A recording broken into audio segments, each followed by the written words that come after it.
Warning. The following contains material that may be too disturbing to some people. Descriptions of violence, mature situations, and adult themes. This is intended for mature audiences. Viewer discretion is advised.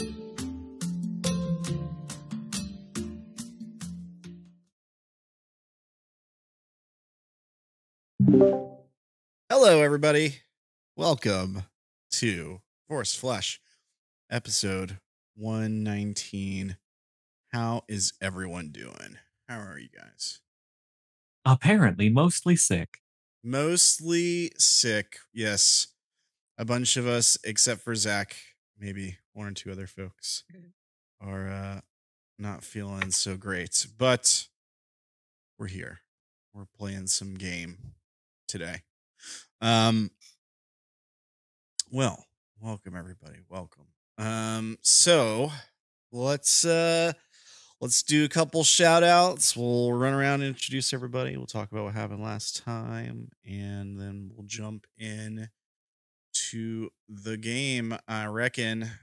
So couple things. You guys can jump on the Discord for free. If you go to this link here, if you're watching on YouTube, the link's in the description below.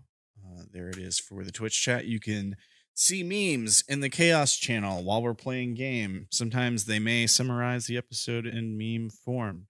You can ask lore questions. You can get announcements when we go live, when a new video goes up on the channel, all that good stuff. And you can bother these folks too, which is always fun. Jump in the Discord today. You can check out the art for Vash, Wolfrin's A-Team character, at this link here, deviantart.com/Jessica Peguerero. You can also check out some more art from our very own Joeann at Instagram, TikTok, and coffee.com/Ace of Wands Designs.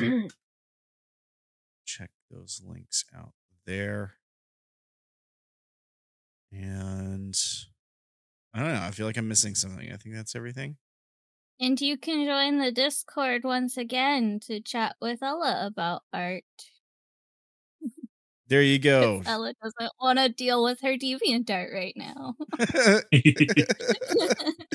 And right. She doesn't use other medias. Jump in the Discord and pester Ella about art. But don't at me. You could just message in the thing and I'll see it when I see it. All right. Well, thank you, Ella.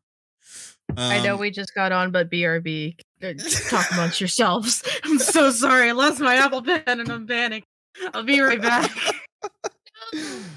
All right. Needs notes.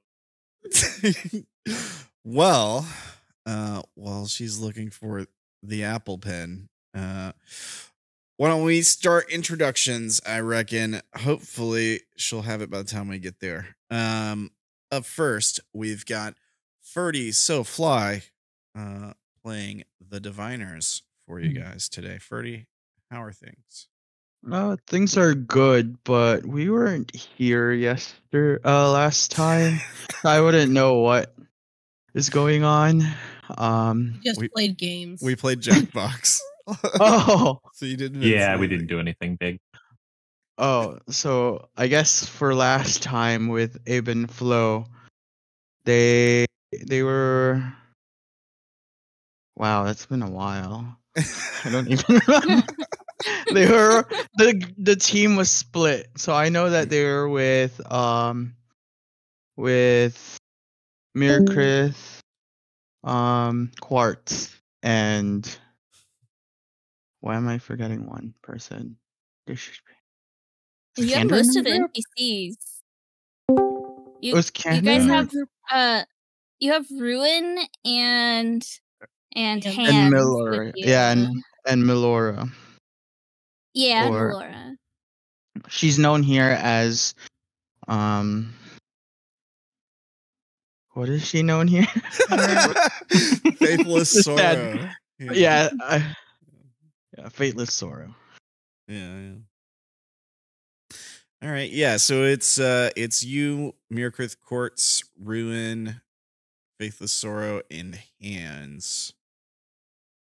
And you all were making your way to a sort of out of the way shop. Yeah, the puppeteer, who deals in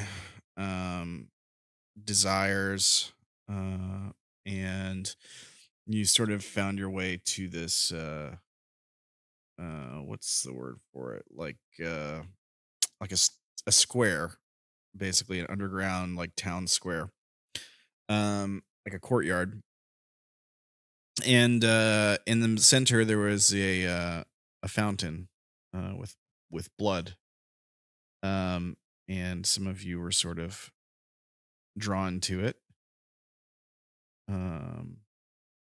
charmed, you might say, and had fed some blood to the fountain, and the fountain, may have made some blood golems that attacked the party, and then you all fought them off. I think that's where we left off with that crew. Yes. Yeah. Good stuff. Good stuff. Thank you, Ferdy. Let's see here. Let me jump back over to the. There we go. Up next, we've got Mori playing Lucero for you guys. Mori, how are you? How's Lucero? Lucero's doing okay. I think they're pretty conflicted because at first they're like, I'm not a shepherd, and then they're like, this is my flock, don't touch them. So Yeah. Yeah, you're dealing with so you're with the other group that was heading into the Taboo Enclave, I believe, to meet with Veiled in Shadow, basically to try to strike a deal with the Hellish Scholar to turn one demon prince against another, have them aid you against Demon Prince of Madness, to get a key to maybe get back to heaven. And just before you got there, you met a follower of the Rotting Shepherd on the path, and had an interesting conversation, which turned into a conflict, I guess. Would have been fine if he, just let us pass. yeah, Well, we almost got out of there without a fight. He's an insane evil demon, unfortunately. Oh, and also if he controlled his creatures better. Their fault. Yeah, the weird dog things. Dog undead. Frog puppies. Yeah. Human dog thingies. Ugh. Ugh. Yeah. It's weird. Hey, you picked them.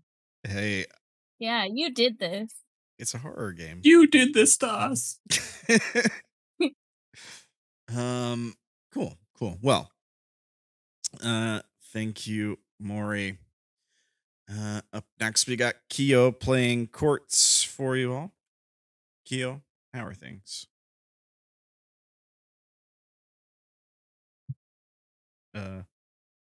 Kyo? Uh-oh.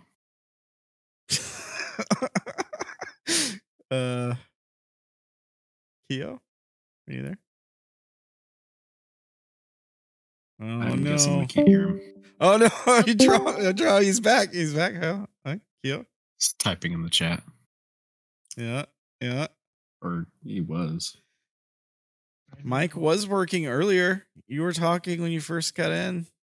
Hello, can you hear me? Yeah, I can hear you through You can hear you through Ferdy. Ferdies. Yeah, I can hear you through Ferdy's mic. Well, Quartz is good. We're just good with the blood golems. I'm gonna try to figure out a copy of my mic. All right. You do that. Thank you, Kyo. Up next, we've got Teddybearlace Joeann playing Cursed Deception for you guys. Hello. Hello. I have the hiccups. Oh no. Right when you got to me. Hello, I play Cursed Deception. Cursed Hiccups. Cursed has the hiccups. Gonna give her away. Last time I remember I was hiding behind a giant rock. Yeah. This isn't Wait, gonna go well. wasn't there new art of her? Is there? I put it up. We can share it if we want. Oh yeah, that's right. There was. Yeah. I did drawing. Where was it again? Was It's in the art and inspo. Inspiration. Okay. Yeah. All right.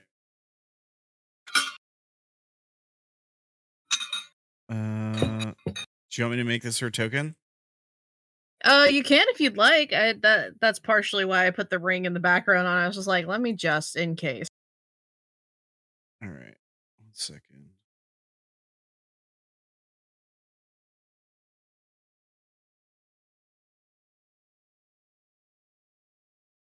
Okay. It's adding to Roll20. Yeah.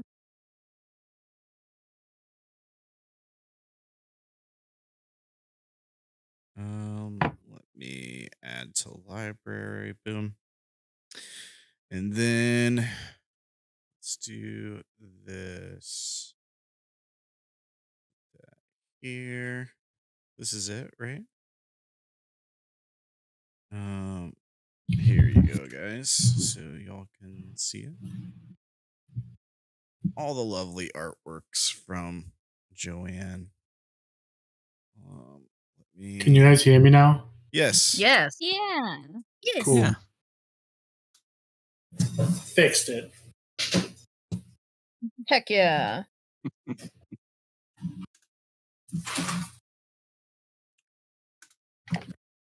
And let me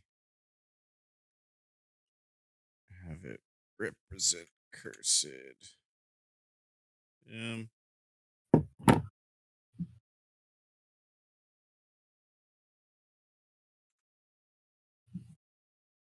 Make sure it has vision and everything.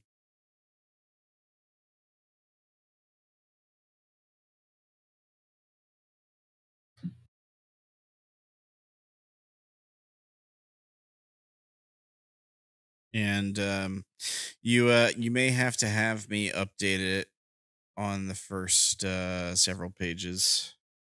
First couple pages at least. No, that's fine. And then if I go, okay, so put that there.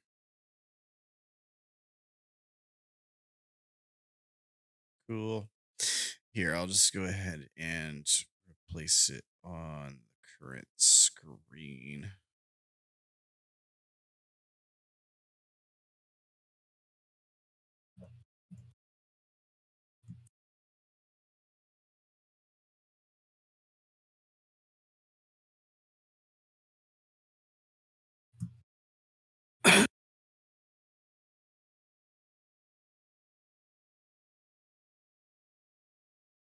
All right.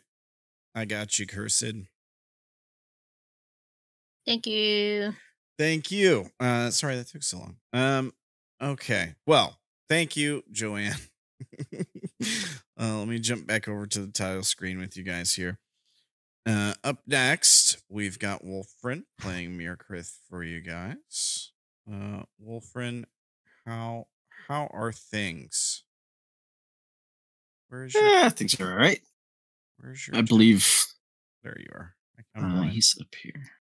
Yeah.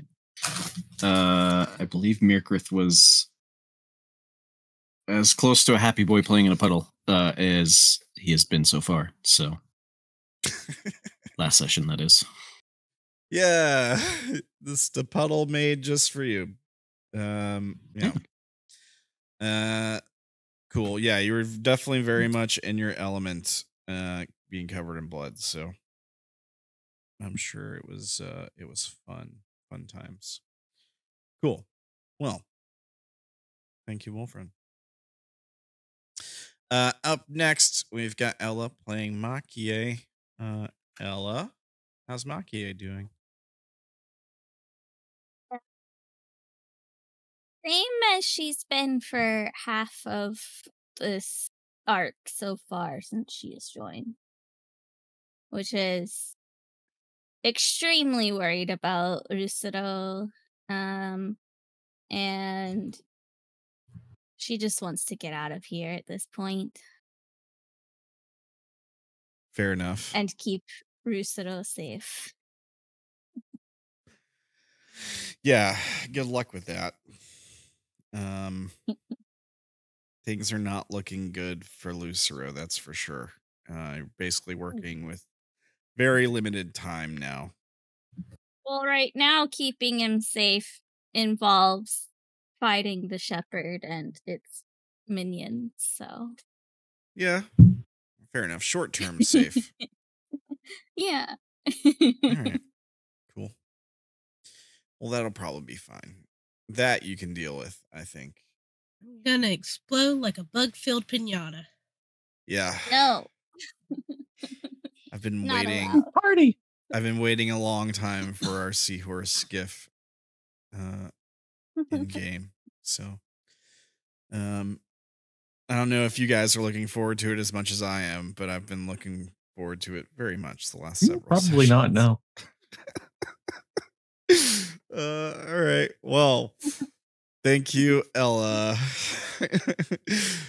And last but not least, we've got Zach playing Candor for you guys. Zach, how's Candor doing? Good, just flying above everything. Yeah. Howard. I gave you a broom. Mostly unaffected by the madness that's befallen most of your companions. Oh, no, I'm definitely mad, but you know. But you did find that cool little crystal relic thing. Yeah. Yeah, I did. It's a weird one. Yeah. Gem of Seeing, was it? Something like that. Love weird things. Yeah. All right. Well, thank you, Zach. So you guys have been navigating your way through the void, basically trying to find a way out, a way back to heaven, which is sort of caught up in a civil war, you might say, at the moment. The fighting was just starting to break out when you guys left. You were sent to investigate this mysterious missing arcana that nobody knew about, and thinking about hurt seemed to have sort of erased itself from memory of most folks somehow, is the long and the short of it. And when you went to check it out, you got stuck here. You don't know how, really. But you've sort of been trying to make your way here in the void where monsters and demons call home. And so far, I'd say you guys are doing pretty good. You're doing pretty good, all things considered, I'd say. One of you has been shot by a weapon, very powerful weapon belonging to a friend you made since you've been here by accident, and is potentially being killed slowly by that. But I'd still say, all things considered, you're pretty well. Doing pretty well. and you sort of adjusting to how things work differently here. There's sort of a different natural order to things. But anyways, let's jump back in. Let's jump back in where we left off, shall we? Let's just jump right back into the combat here. So we still got our turn order going. I haven't touched it since, so we should be all good there. And let me cue up some fight music, and we'll see how the rest of this combat plays out, I guess. Let's get something a little bit different. Let's see here.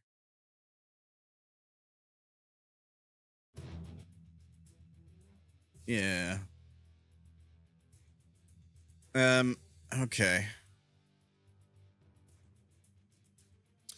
So, it looks like it's the doggo's turn. Is that right? Looks like it. Those were the two that got called back and were being more He's peaceful reinitiated the until fight because, yeah. no I think blood. one of them did go back and lie down though. I don't think that affects its movement much if it has to get back up, but Yeah, one of them is got a blinded token or blinded marker or something on it. I think it's Sunbeam. Okay. let me check my notes Yeah. and see if I wrote down. That's the last spell that I used. See, I wrote Mard, took the dodge action.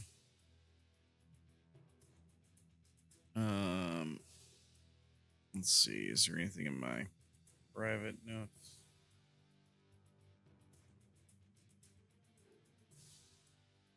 No. Let's see anything.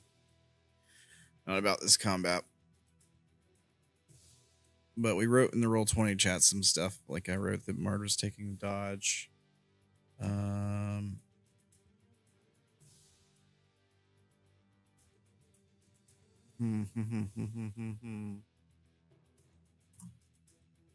That's all I got, I think.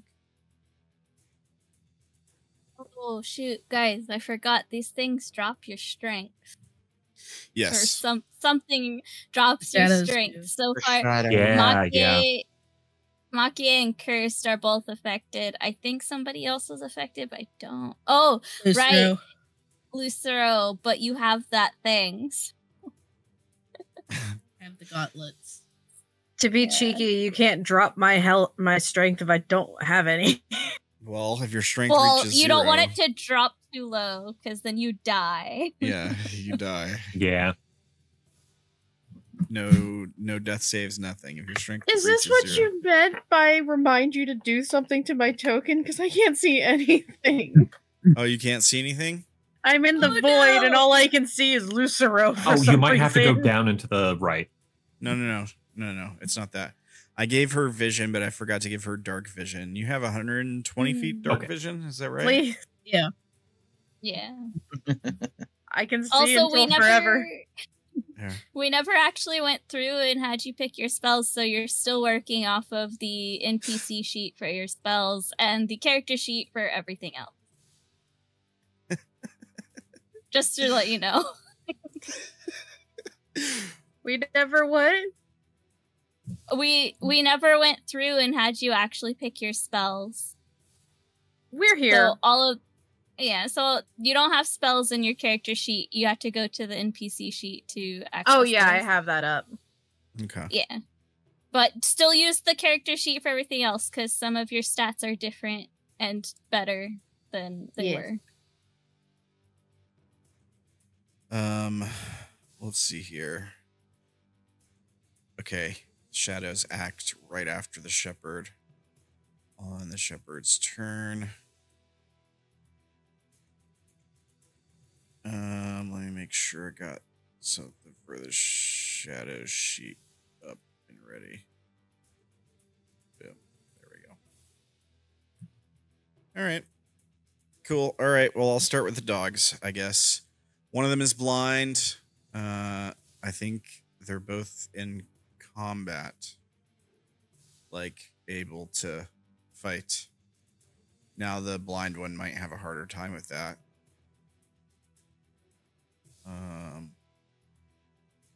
But you know, let's see here. I'm gonna go ahead and roll for recharge on. I'm gonna just do it on both of them. I don't remember if they both used their thing, but I'll roll it twice. Wait, is it? Yeah, it's 1d6. All right, cool. Well, you guys are pretty lucky. They have a 50% chance to recharge, and neither of them did. Nice. Okay. All right. Oh, jeez. All right. Let's see here. Who am I going after? Candor's up in the air. He's also stealthed. You must be stealthed because you have the ninja marker on you, Candor. He rolled really well, I think. I remember Like, he was so doing a well really that I good job remember of nobody like, else hiding. knows either. Yeah, I remember like It describing... looks like I have a 22 for stealth. Okay. Yeah. I remember describing you hiding in the air last time, and Yeah, like I just vanished up into the air. yeah. And then you said something about making it higher because of your reliable talent. Yeah, I'm quite a ways up there. Okay. Yeah, you're probably like if you're keeping track of it with your red circle, which is how I usually track it, you're 100 feet up, which is a lot. Yeah, I think that's how I was keeping track of it, because I remember that's how I usually do. So probably. All right. Oh man, jeez. Wow. Okay, I'm just looking at some of the stuff that's going on in the fight, and it's not as over as I thought it was. Okay. One of them hasn't even taken damage yet. All right. Yeah, I think we were focusing one down. Well, let's see. Who are we going after? We got Lucero on the ground. We got Maki-e on the ground. One of the two. Let me roll 2d2.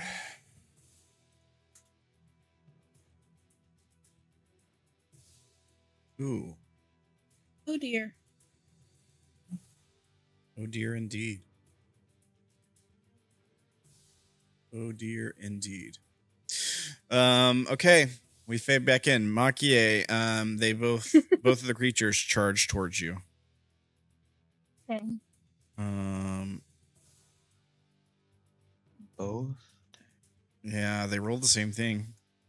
It's probably because I killed their friend and then stood on its body proudly.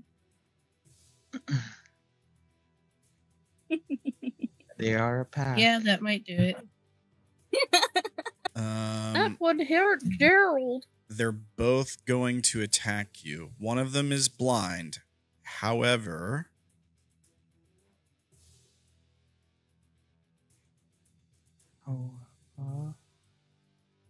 Bad tactics. yes. If it's blind, does it know it's actually going in the right direction? And also, does it have 10-foot range? Its attack is Because it's not actually next to me. Oh, you're right. Yeah, you're right. I'm dumb. Yeah, it can't get right up next to you.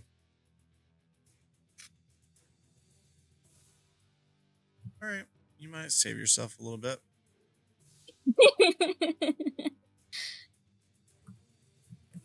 Because, like, I couldn't reason for it to be able to get right where basically where it would have to get to where Candor is.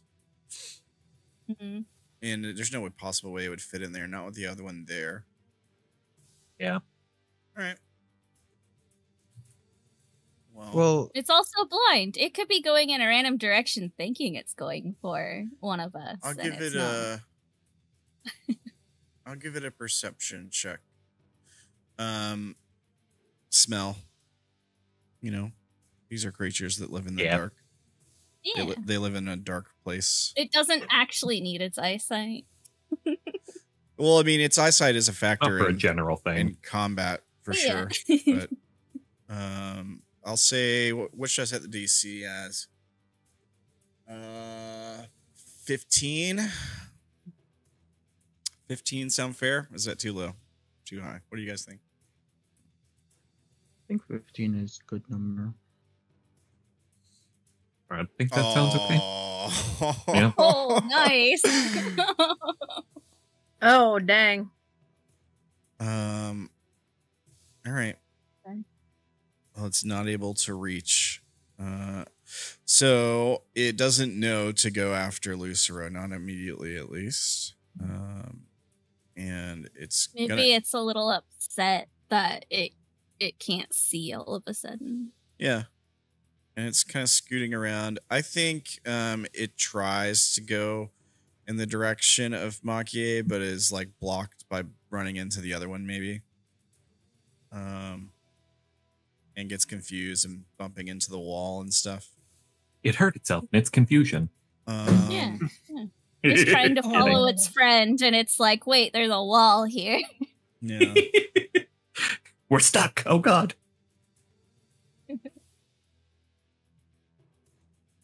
Missed the perception by 1. That's such a shame. Yeah. All right. Well, the other one can attack you, and attack against a creature if one of the wrong is within 5 feet of the creature, which it is not. So pack tactics does not apply. There is a shadow. Is that Oh considered yeah, an ally? yeah. You're right. You're right. There is a shadow, so it will get advantage. Did the shadow not hide already? I don't think it matters because it's not incapacitated, so. Yeah.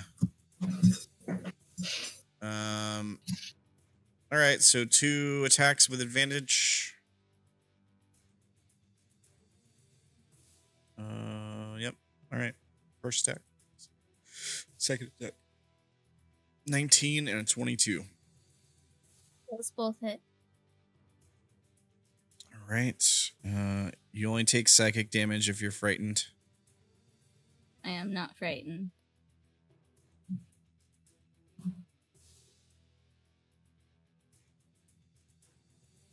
Okay. 17. Yeah, 17 total. Not too bad.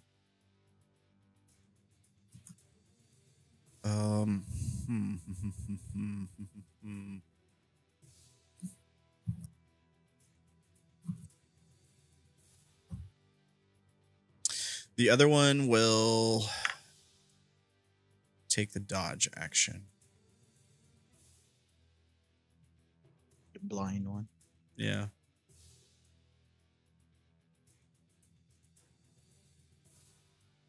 All right.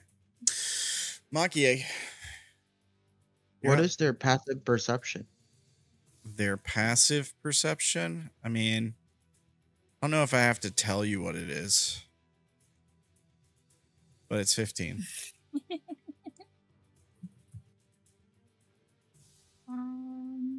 Is that why you set the DC for 15? Well, I made him roll.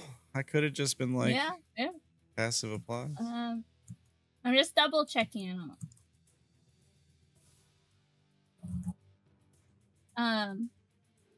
Maki-e. It was the shadows that were draining our strength, right? Yeah, it's the shadows that are draining your strength. And this one's here. Okay. Maki-e. is, I think.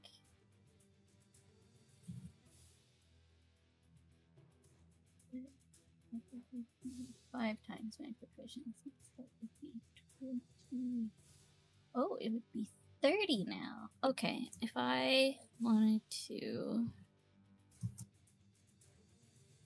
I could.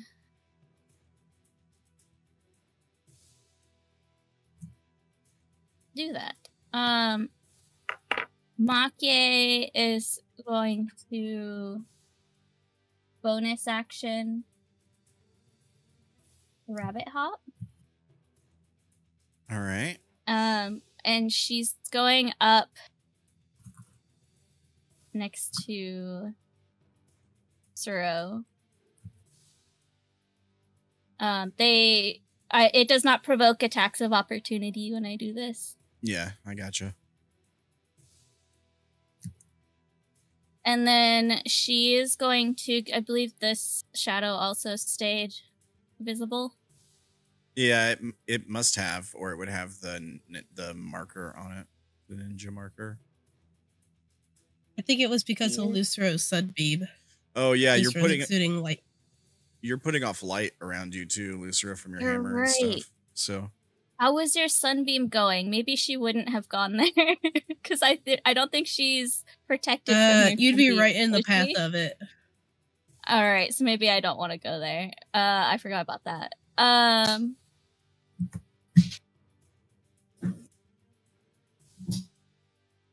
Can you draw the path of where the way you have it going?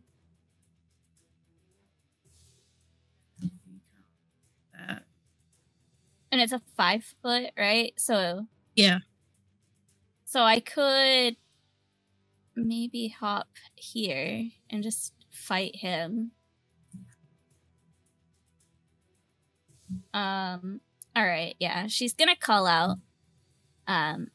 You're making the biggest mistake of your life, and then she'll jump over here instead, since that is just out of the sunbeam, I believe. yes, I'm looking at the description for sunbeam. By the way, you should be shedding light in a 60-foot radius, or basically 30-foot bright, 30-foot dim. I think that's why we have the circle the way we do. Is it? Well, I'm gonna temporarily change your token because it's only emitting light at 5 feet. So I'm gonna change it to 30. So now you're putting off 30 feet of light.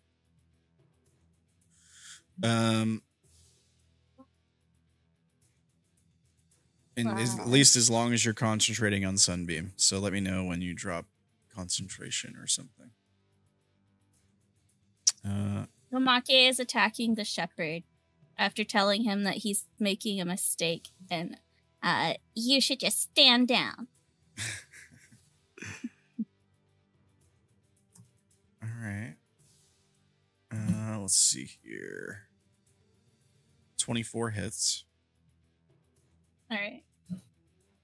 I don't think I have sneak attack for any reason, so make sure that's not toggled on. Okay. Oh gosh, dang it, Maki-e.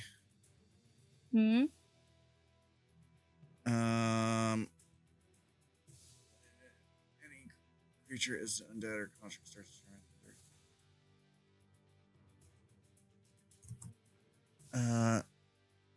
Yeah, so first of all, I should have given you 10 more total damage from the doggos. Okay. But you have to start when you start your turn within 30 feet of the Make a shepherd. wisdom save. Yeah, DC 17 wisdom save. Okay. We have advantage on wisdom saves. Yeah. 17. All right, you good. All right, so you hit for 9. Yep. Okay. Let's see, action. That was bonus. That is all that I can do. Because I use my bonus to get over here. Yeah. It's the shepherd's turn.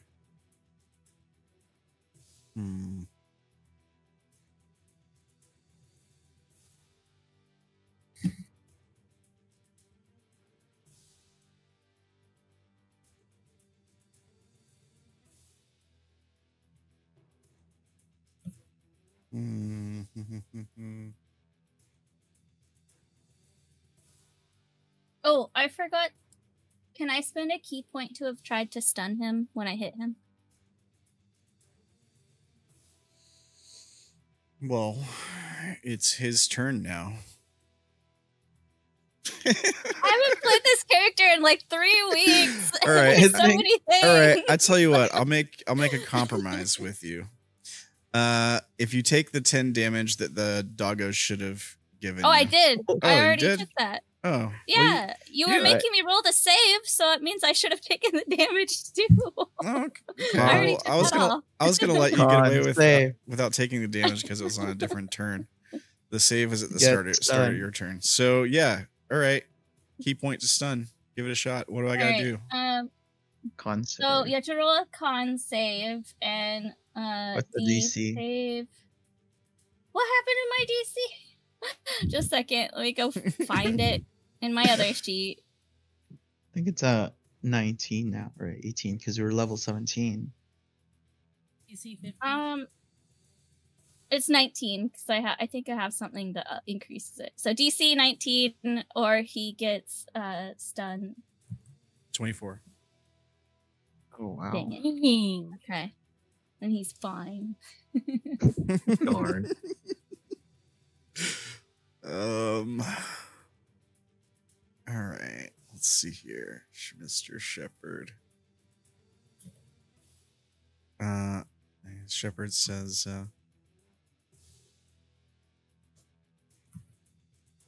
Fear not, little one.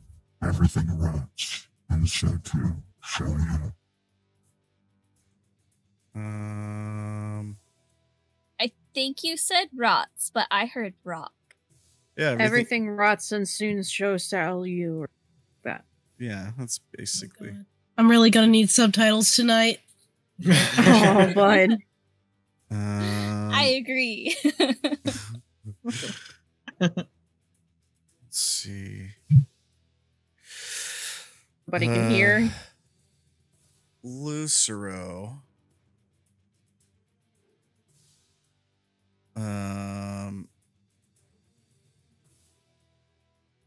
Yeah, the shepherd holds out a hand toward you. Make a wisdom save. The DC is 17. Good thing you have advantage. Yeah. All right, you're fine. The shepherd holds out a hand towards you, and you feel your body stiffen up, and for a second it becomes hard to move, near impossible. But you shake off the effects as you feel the spell break. Shepherd tried to cast Hold Person on you. All right. I don't think it would work on Lucero because Hold Person is for humanoids. You're not a humanoid? Lucero is a humanoid. I'm Faye. But you're humanoid shaped, though. I Yeah, thought that's that's what humanoid so- meant. Lucero's Fae, though. Yeah, if it Change wouldn't, They recategorize changelings from Yeah. humanoid to Fae. yeah, it wouldn't apply Ah. to Lucero then. If this was a different system, he would have humanoid and Fae. But because it's D&D and they only want people to have one, it's one or the other. So Oh, That's super Maybe. weird. Well, I don't think it would have affected Lucero at all then. No, it wouldn't. Well, yeah, but he doesn't. He doesn't know that because you probably look like a humanoid. Well, I gave him an intelligence check to see if he would know that, and he crit. He Well, rolled Lucero double hasn't crits. shown that they're changeling either. Oh yeah, that's Oh fair. god, he knows yeah. all things. Yeah, you're right. You look like a humanoid. Lucero looks like a human. Yeah. All right. Ignore the intelligence check. Fooled even me. Cursed deception. Well, I've changed in front of you, so it's fine. Not that I remember. All right. Lucero, you're up. Wisdom save for the other thing. Yeah. Wisdom save for the AoE. Aura. Alrighty. Save it. You're fine. Woo! I want to keep doing my sunbeam. All right, so you're going to maintain concentration on Sunbeam.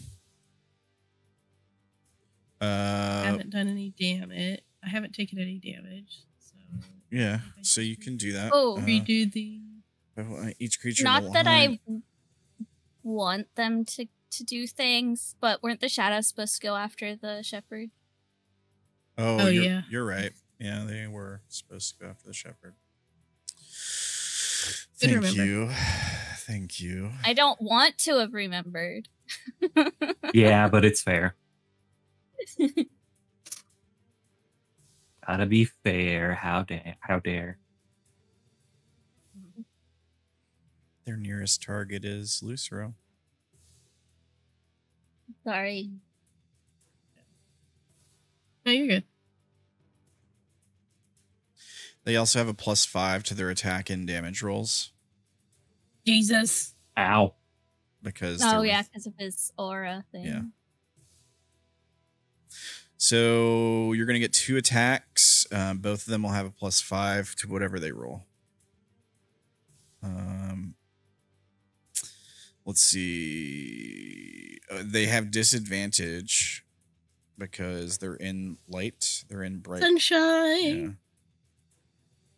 Yeah. It is sunlight, while the sunbeam is sunlight. Like your normal light is not, but the sunbeam is, right? Disadvantage, so 14 for that one. Miss. A 12 Miss. from that one, so they both miss. Okay. Your turn.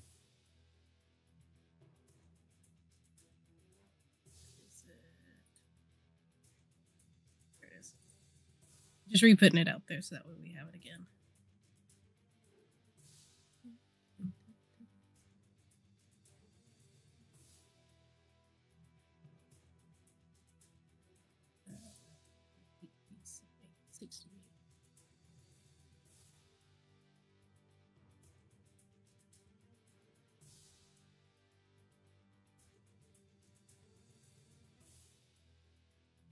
And I would like to just shift it just a tiny little bit to make sure I get this one in there. Well, I think, correct me if I'm wrong, gang, but I think the concentration is the light from it that you're maintaining. A beam of brilliant light flashes out from your hand. When you cast the spell, you had a line shoot out that was basically like a dragon's breath weapon, but did radiant damage. And You can create a new line of radiance as your action on any turn. So okay. if he wants to create a new line, that will encompass more of the enemy. All right. Well, yes, How he you gets can. that shadow. Now that it is your turn, this creature down here is no longer blinded. They're blinded until your next turn. All right, so you're gonna shoot the beam that way to hit this shadow and the shepherd. Yeah. Okay. So they both gotta make a con save, right? Yep. All right. Let's see here. Shepherd first. Actually, we'll do the shadow first. Shadow. Disadvantage. Con save.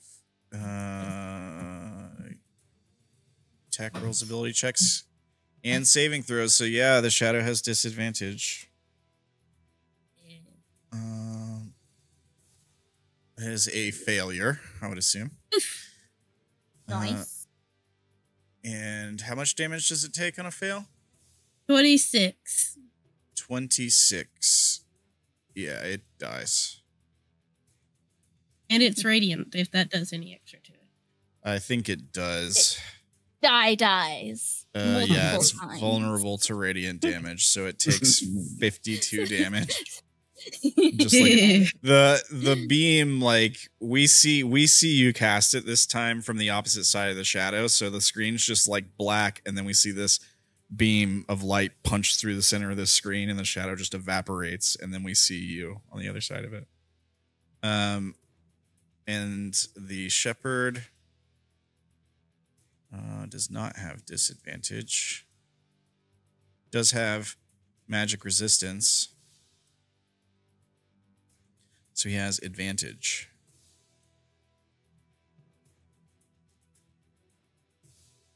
He's not undead? So 26. No, he is not undead. Darn. I'm guessing that's Oh, a he takes success. Okay, so 13 Takes radiant. half damage. All right. Let me mark that. Okay. No special bullshit there, I don't think. All right. All right. What else you got, Lucero? Is that your turn? I think so, because I think with concentration, I don't think I can do another spell as a bonus action. Only if you had You like can a do- cantrip, or if you had a spell.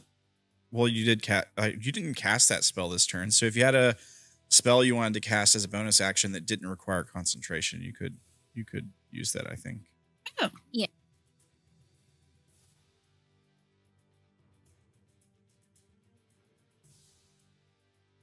But no, I think I'm good. Okay. I didn't know that, so I didn't add anything. No worries. Candor, you're up. All right. Probably just gonna come down and harass these guys again. Yeah, keep the dogs busy Yeah, pretty much. while we kill their master. So I need to go, let's see. I'm wondering now.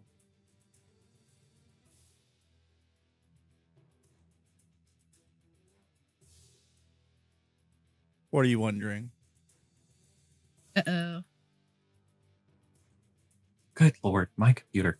I'm wondering now if that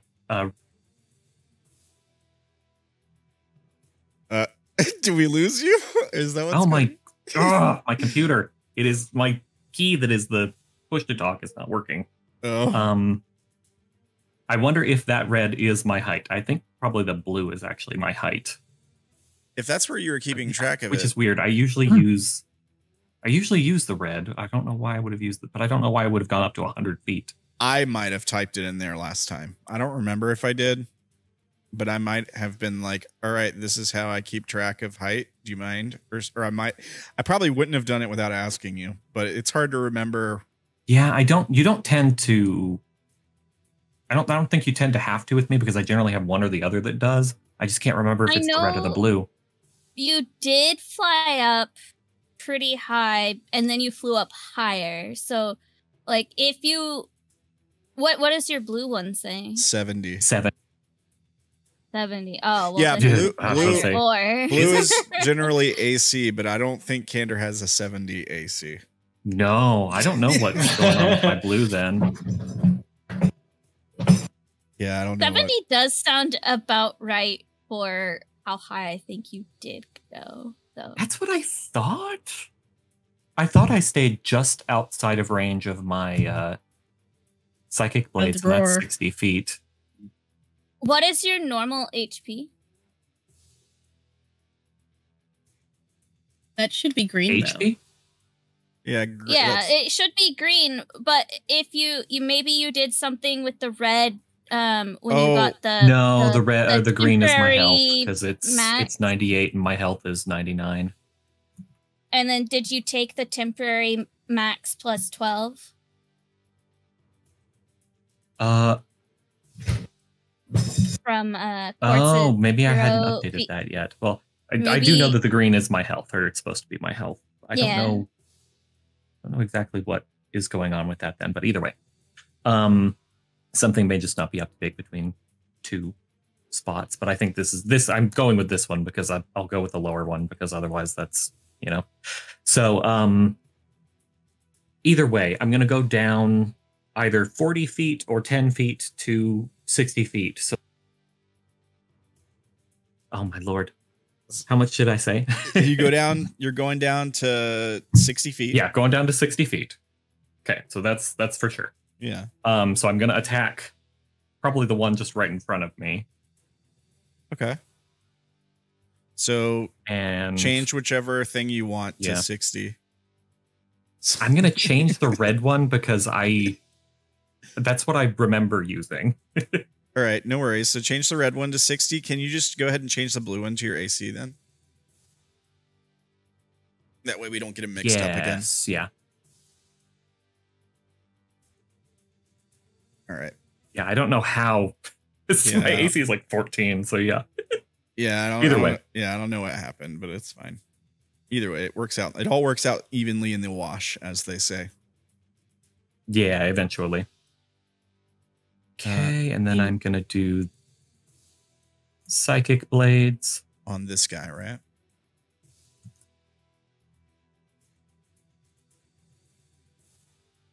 One more time, I don't think I saw the... On this guy? The one on the left? Yes, correct. Yeah.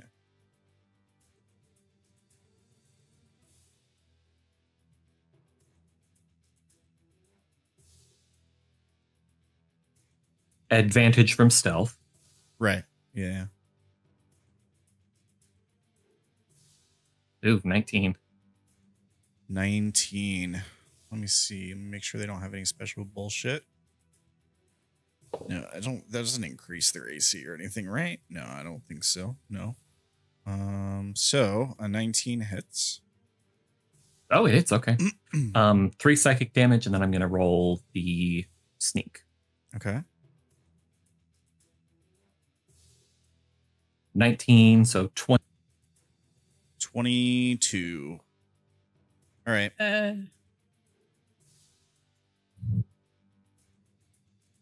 Okay. And then bonus action. Oh, wait, no. I'm going to move up 10 more feet to go back up to 70. And then bonus action hide. Okay. Back up to 70. Just keep track of that. 18 stealth. All right. Oh, dang. That was supposed to be with advantage. It's okay. Yeah, roll again. All right. Okay. Still 18. All right. That's your turn. That is it. Yep. All right. Good stuff. What's Wait, up? Ramblin'? Cursed's missing. Who's missing? Cursed's missing from the turn order? You changed your token. Oh, you right. Oh, no.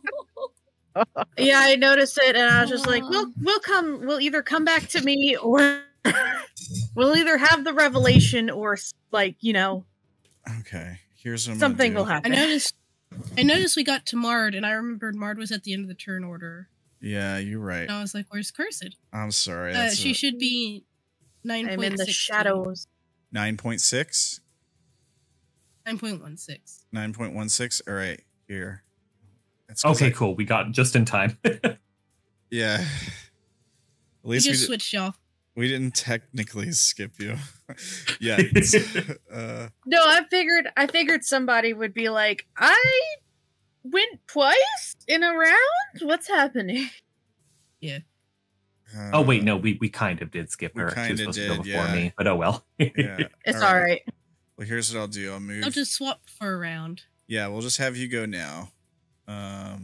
Let me make sure I get you in the right order though, because it's being weird about changing the order. There we go. All right, but you can go ahead and take your turn now.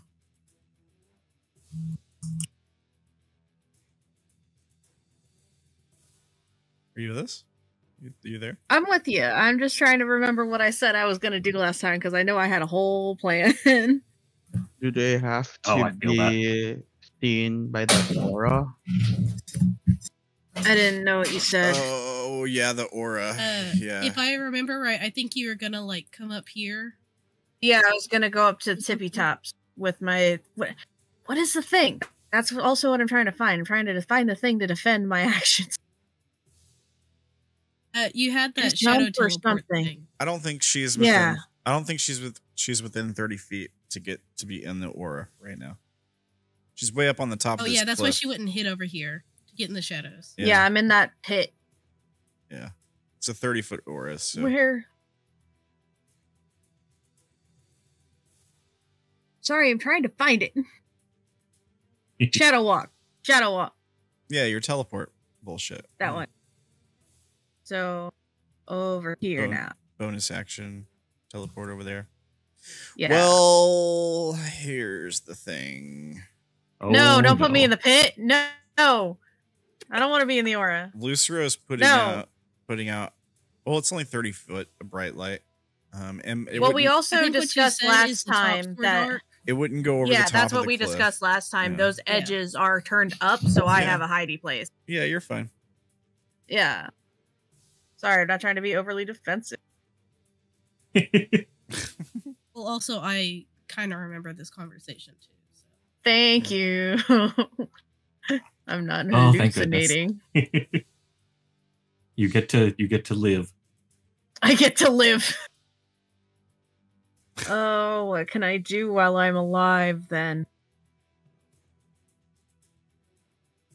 Just roll a boulder onto Lucero. Squish. Squish. No more. This is bug for death, being only lit luck. up. No, don't make Maki. She doesn't need more people to be mad about. You won't have to worry about those bugs anymore. Or you will, but very shortly. But if we let the bugs go, we have another. We just have to run shortly.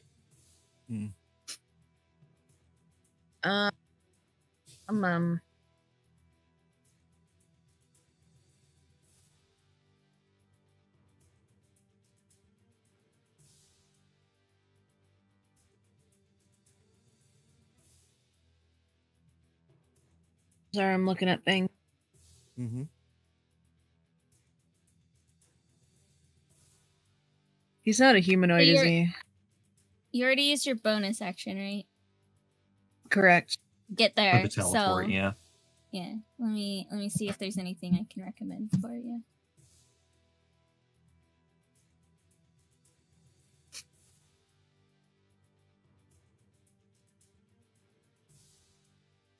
To answer your question, I don't know. Is he a humanoid? Oh my god. Rude. Kidding. Damn, I don't have Phantasmal Killer. What you called it, though. Phantasmal Force? Where's that? Technically, you don't as per the stuff that's marked within PC sheet, but because you haven't officially picked spells yet. Well, I was thinking Phantasmal Killer. But Killer one? I don't know. It's right up here. It's on 4. Oh, I see it. And it only says a creature, does not say humanoid. Yeah, so it should be fine. Creature you can see within range, and the range is 120 feet, and I think that guy is pretty much within my range. Yeah. If you think that's God, his wisdom is so high, though. That you would have had, you could use it. Charm monster. Let's do it. Well, I think monster. Well, I get it does just say creature. It doesn't say humanoid. Never mind. What's the range on it? It is defined as a monster. 30 feet. Well, if you're within 30 feet of him, then you're in his aura. No, you have to start 30 feet. I think that's what the aura. Yeah, isn't that what the aura said? Yeah, you're right. It's start your turn. I did. I'm just letting you know. It's not like that is an interesting wording there. Usually it says start your turn or enter, Yeah, it does. but I guess usually. that one is very specific, huh? Thank you, misspell gods. Mistype god.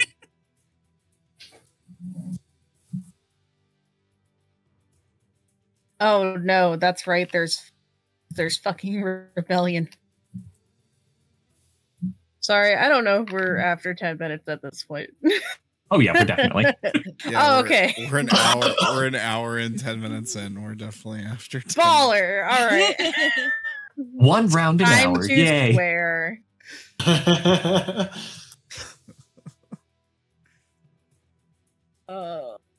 It only lasts an hour. Well, how long is around game time? 6 seconds. 5 minutes? 6 seconds! Yeah. Correct. Yes. Oh my god, it's gonna last forever! Around Yeah. It combat works. is 6 seconds. Yes. Wait, what is it That that you're was looking 5 at? minutes. I'm looking at Oh, Charm the Charm Monster Monster. still because I'm insane. Yeah, sure, fuck it. Let's go. Let's see if Now, we can make him a friend.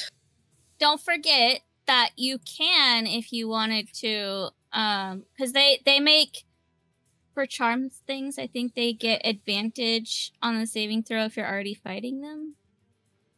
Oh, damn. You can also consider doing another spell as a backup, like do that and then quicken spell. Actually, Something quicken else, spell yeah. attack first and then do that, or something. I don't know. Did you say and then counter spell, or what did you say? Because I heard "kuh." Do you have counter? Quicken. I don't know. Can't Well, think. counter spell would only counter your spells. It wouldn't make him have to reroll, fortunately. And quicken is the meta that gives me 2 spells. Yeah. Yeah.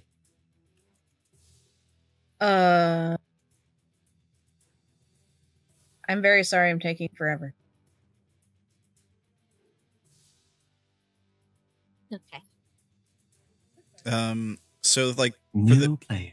for the charm thing and like whether or not you're in combat, I think the spell will specifically say that the target has advantage if you're in combat. With It does.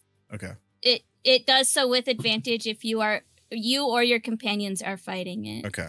Okay. Yeah. So the chances of it succeeding are unfortunately high. Pretty low. Or low. Of it succeeding the save are high. Okay, got It it. has advantage. Yeah, it has. From the roll that I remember from last game, this thing's wisdom is wicked.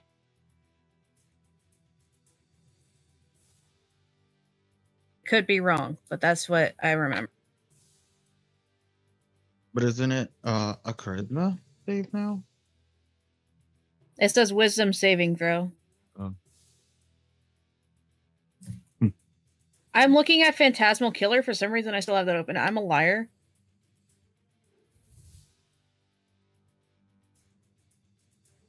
It still needs to make a wisdom saving throw. We've lingered on it for so long that I'm just going to do it. All right. So what are you casting? Charm monster. Why does Phantasmal Killer keep... Oh, sorry, you said you were still looking at Phantasmal Killers. I was trying to look at it. Can you? Oh, I'm sorry. Can you click? Well, do you have an opinion on which would be better? Because one is big fight and the other one is hey. Yeah, it's time to make a decision. I'm very sorry. It's all good. You know, let's just do all Phantasmal good Killer then. and we'll try to stomp. All right. Click Oh, the wait. spell. I just Crap. Click the spell so it shows up in the chat. Whichever one you choose. you click the little speech bubble next to the spell. Boom. There you go. There we go. All right. So you have nightmares. Creature you can see within range. Create illusory manifestation of its deepest fears, visible only to that creature. Target must make a wisdom save. Okay. This one it doesn't get advantage on, which is nice. Yeah. Oh, I've made a good choice. Yeah. target must make a wisdom save. On a failed, target becomes frightened for the duration. At the end of each of the target's turns before the spell ends, target must succeed on a wisdom save or take 4d10 psychic damage. On a successful save, the spell just ends. All right. Well, DC's 18. Here's your wisdom save. Do I got any special bullshit to use? I got this magic resistance, so I do have advantage. No. Oh no. Yeah, God, why? You forgot about my magic resistance, but it's I okay. did forget I about forgot he was a that. big magic boy. You would So have had advantage either. yeah, so here's the wisdom save. It's a 18, meets it, beats it. So nothing happens. Darn. Actually, her spell save DC is not 18. That's what it says in the. I don't know why that. I don't know that is from the NPC. Because you haven't leveled spell her save yet. is I actually 20. leveled her up early, actually, so she was already appropriate level when. Her spell save DC from the character sheet is 20. The 18 is from when she was an NPC because she has not fully gone through all of her spells. Okay, Yeah, but the 18 is from the 16. Now we're on 17. But she's using I leveled Cursed up to level 17 before you got control of her. But she's using the NPC sheet for her spells, right? Only because she has not gone through and picked them yet. These are for her to see her options. All of her stats should be correct on the player sheet. Okay, so which are you using, They, Joeann? they had to shift around stats a little bit. I would like to use the one that I have as in my actual player sheet because that is the most accurate for the time. All right. Yes, and I am going to move Phantasmal Killer as one of your spells now because Please do now it. you have picked it officially Yeah, as one of definitely your cast I spells. like it. I like it be spooky. So he failed. One of your spells has been picked. There you go. Yay! All right. Y'all should take care of that. All right, so We're he working on fails then. Get wrecked.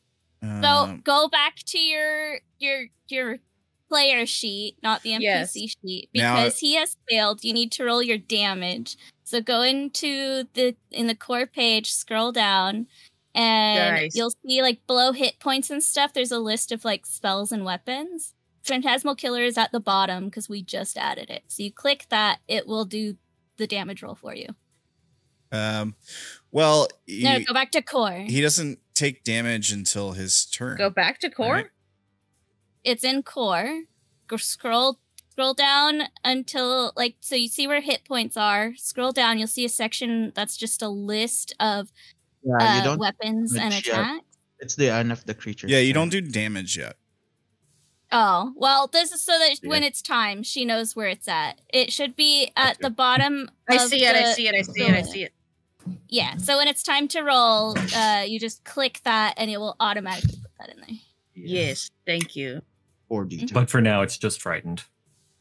Right. Yes, I do I need said to to God, figure out why? why it's not showing the DC Is for it- it, but that's Oh, this is a something else. concentration. All right. Well, just keep in mind, if you're going to be looking at the NPC sheet for your spells, you don't have all those spells. If you're... Yeah, and I kept catching myself, with what I do and do not have prepped, and I do apologize for that, and thank you Yeah. for your patience. No worries. Yeah, if you're going to use the added advantage of having a higher spell DC, then you're going to have to use the limits of being a player character also and not take the advantage from both the NPC sheet and the player sheet at the same time. There's 'cause it's a pretty little- much no advantage of it. It's just showing her which one She has she more Yeah, wants. it's just a spell. I list. literally- No, she doesn't It have literally those. She just is picking them to add to the list. Yeah. She has some that are marked as red. Hmm. But there's more marked as red than what she is supposed to actually have. But the ones that were marked as red are the ones that she had before. So all that is just showing her which ones she can pick through. Okay. So that's the only reason that I was looking at that, because And I was trying to keep in mind that the marked red is what that character technically has right now. And I do apologize for that, but yes, that's the only way I'm using the NPC sheet is as a reference for spells. Yeah, no worries. All right. Ella, if you can message me how many spells I should have per level and slot, I will start working on that. Yeah, I think I pinned the link with the notes for all of that, but I will pull that up. Oh, might be. I'll go look. Here. Is there anything else you want to do on your turn, person? Besides make sure I am hiding behind rock, no. Okay. Did you not want to quicken spell and get another like cantrip in or something?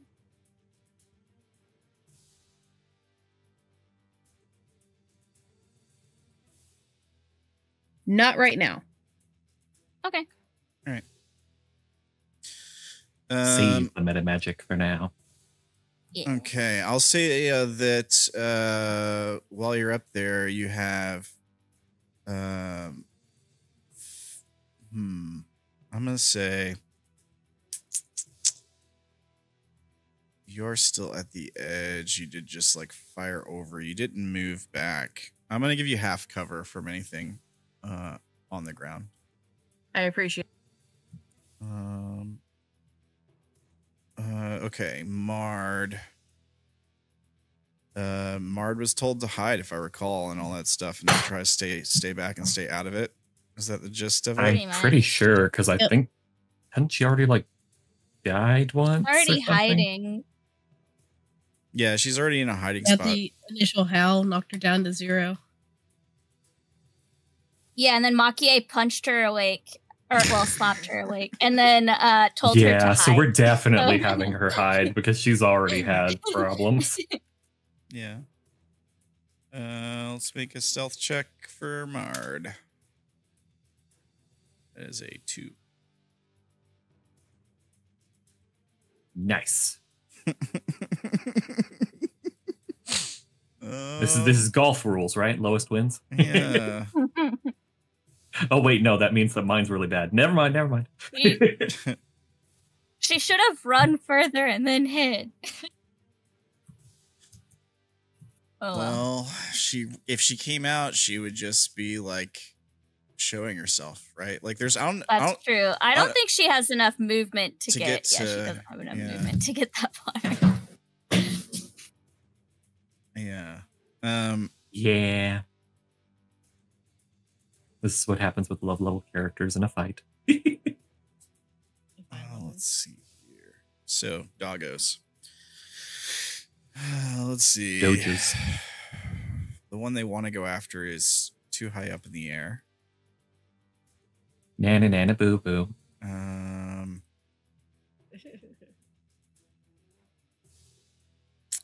Let me roll their recharge. Oh God, no. As long as you're more than 50 feet, you're good. One of them recharges. You went back up to 70 feet up, right? I did, yes. But they're 10 feet tall, is the thing. That doesn't equal. That equals 60. Yeah, it equals 60, which is the range of their ability. No. I thought it was 50. I thought you said he was 50. I haven't said that today.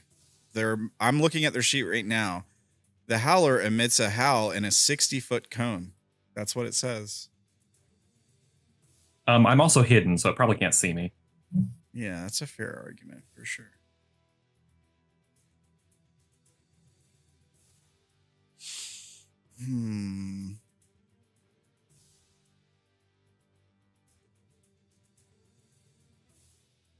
Can they jump? I mean, they could jump, yeah, but they're not going to be able to jump like 60 feet, I don't think. I'm thinking I might just have them go after Lucero or Maki-e. Me too.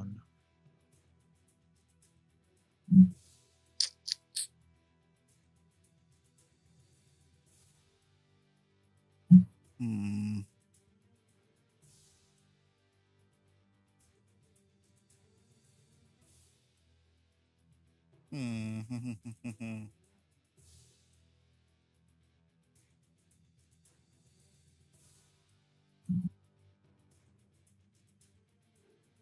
see. This one, let's say it wants to go after Lucero. How close can it get? Reasonably. Can it even get to Lucero? I mean, I guess you can move through an ally's space. That's right. Yeah. So it could. As long as it doesn't end its turn there, right? I mean, isn't the shadow like?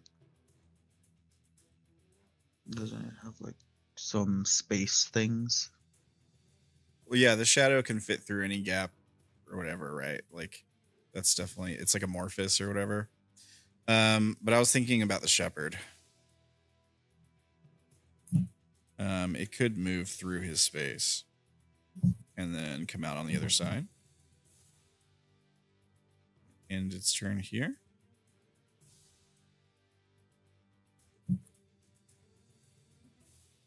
All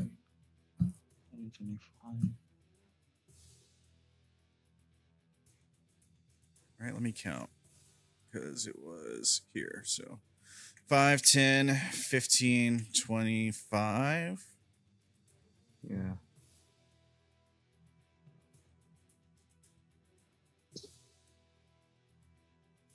The other one is going after Maki-e for sure. Since it can't get to Candor. All right. Lucero.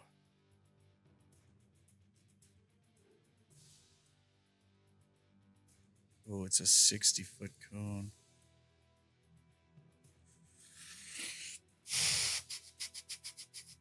Each creature in that area, doesn't matter if you have cover. You did hide, so it's like, would it point up toward you? I don't think it would know she's there. Yeah, but it's, the question is like, If it was around the corner. Even if it's pointed to the like directly at you, it's a 60-foot cone. So like, would the spread be enough to go up to a 30-foot? It's not even 30 foot because you were 30 foot away from dude. So it's actually probably like more like 20, 25 foot up cliff. If it's 60-foot cone, it would be 30 feet up and it's pointed directly like to the side, like at a 90-degree angle toward you, Lucero. It would go 30 feet up, 30 feet down, right? So I think she'd be within range. It doesn't need to see her. It's a sound, so cover doesn't affect it. The good news is it's a really low DC. So you're probably fine either way. Yeah, too bad it's not an attack roll. There's actually rules on that. Yeah, it's not an attack. Here, I'll link it. I'll just link the ability. And we can... yeah, because attack rolls on things you can't see get disadvantage, but it's not an attack roll, so it doesn't matter. Yeah, you're right about that.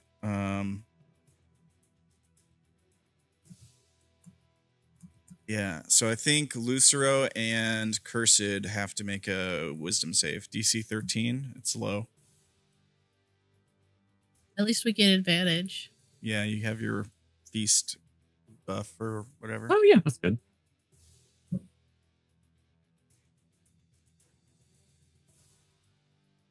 You said a wisdom saving or a regular wisdom? Yeah. A wisdom save. Wisdom save. All right, hold on. I think Cursed gets advantage. She participated in the Hero's Feast, right?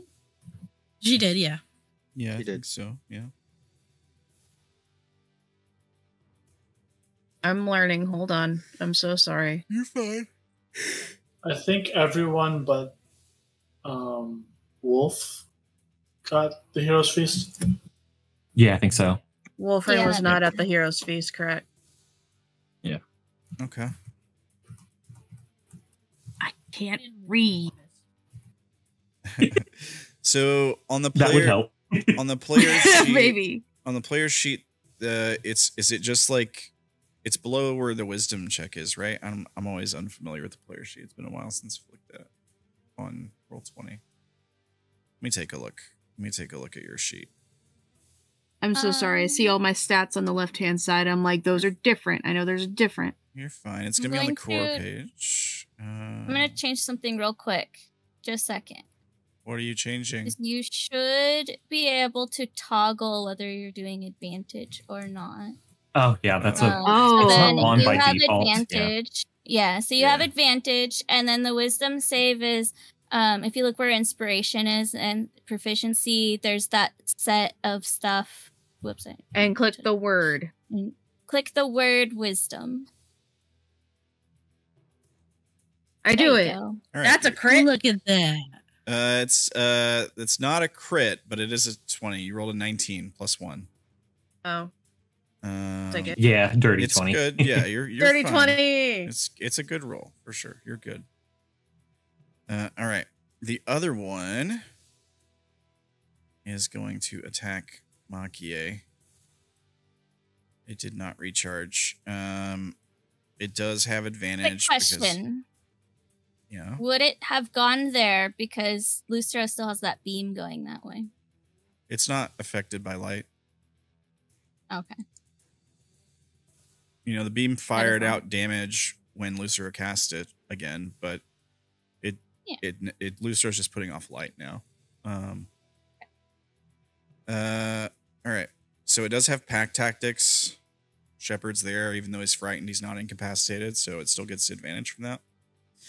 It also has a +5 to its attack roll and a +5 to its damage. And it gets 2 attacks. So first attack, second attack. It's a 20 and a 29. All right, 20 because that thing. I don't think I have anything to bump up my AC, so they both hit then. All right. You only take the psychic damage if you're frightened. You're not frightened.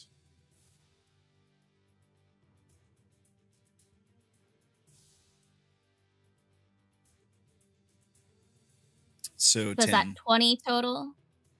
Oh, yeah. 20 total. You're right. Yeah. Okay.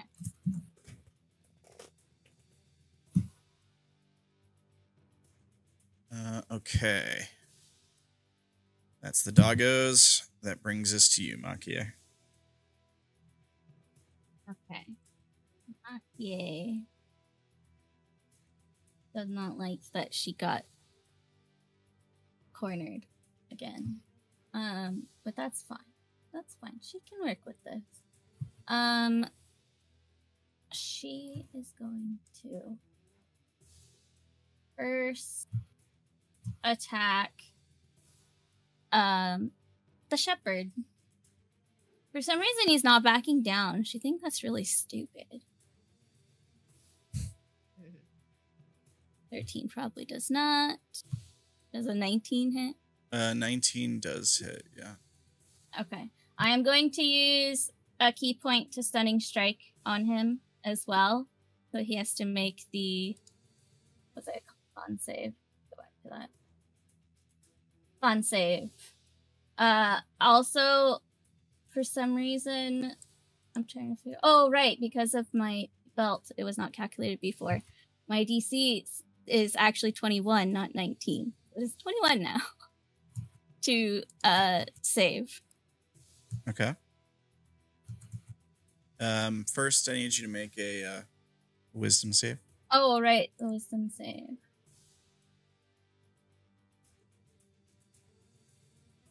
All right, you're fine. All right. So 10 slashing plus he'll make a con save. So let me go ahead and take the 10 damage. Con save. And you said the DC is 21? Yes. It's a fail. Nice. He is. Let me share it. He is stunned until the end of my next turn. All right.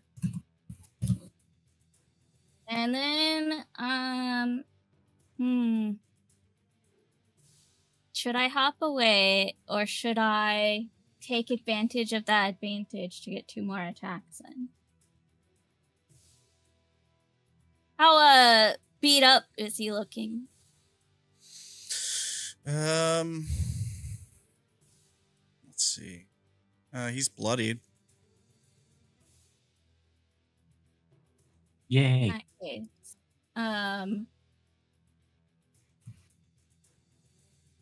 the Lucero's been doing pretty decent damage. And I'm at half health. So if I bonus action Flurry of Blows, I could get some extra attack in there. Or I can hop away. Where can I hop away?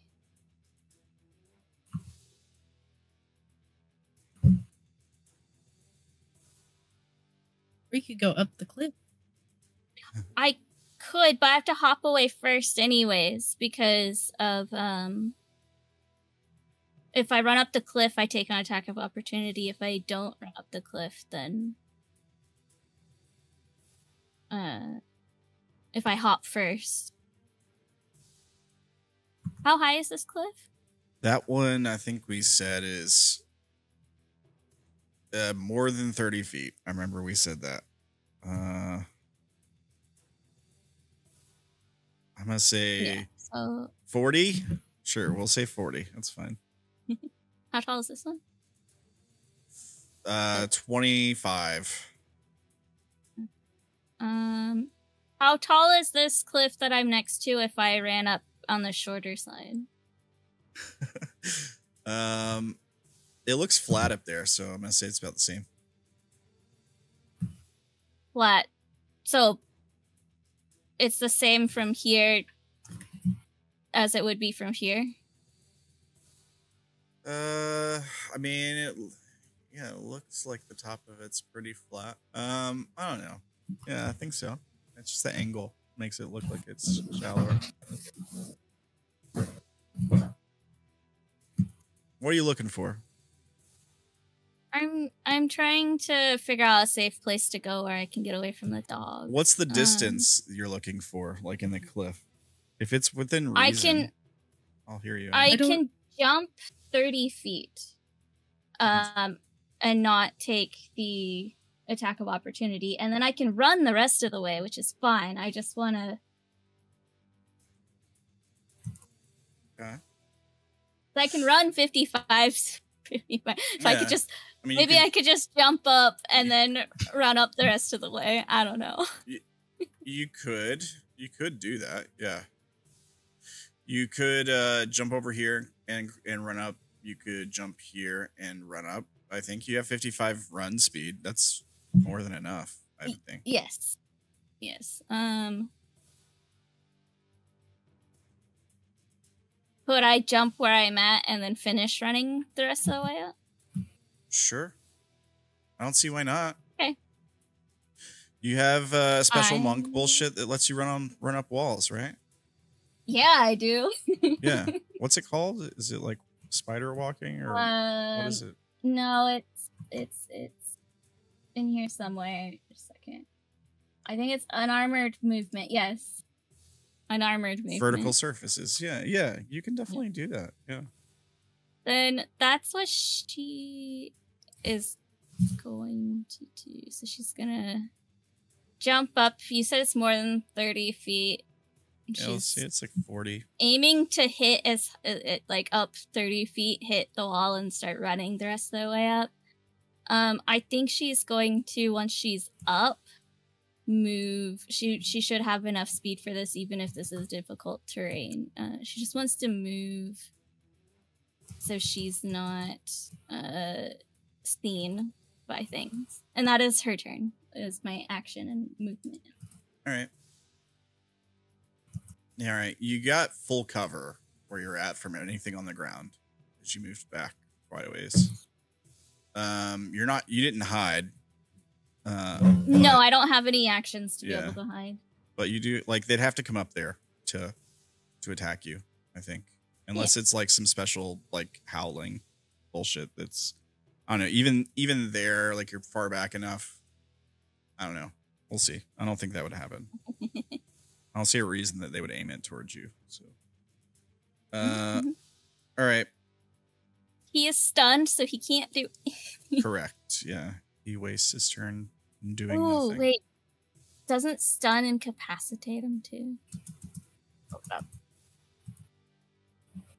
I think a stun might be incapacitated. Oh, let's see. I'm pulling it up. Yes, he is incapacitated. Does that mean his ability isn't in effect right now? His aura? Was it something that if he's Tactic incapacitated, is the thing it that's doesn't work? incapacitated. Oh, the Tactic. okay, never mind. Yeah, Well, yeah, there's at least this. Everybody, you all have advantage because he is stunned. Correct, yeah. Have at him. So he gets no turn. Lucero. The shadow first. Oh yeah, you're right. Wait, wasn't there something while he's frightened from Phantasmal Killer? Is it? Oh, on his Only turn. At the end of turn moving? 2 also needs to take Yeah.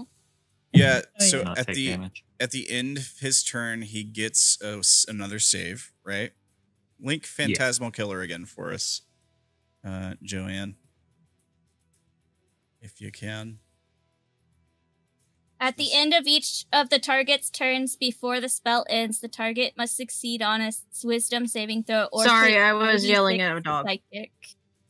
All right, so he gets a wisdom save with advantage because he's got magic resistance against curses, which is 20, right? Yes. Yes. All right, so he fails. Ooh. So he takes Hard. So 4d10 psychic. yeah. Yeah, go in and click that thing that I told you to click that's in the core sheet. Not in the spell sheet, the core sheet.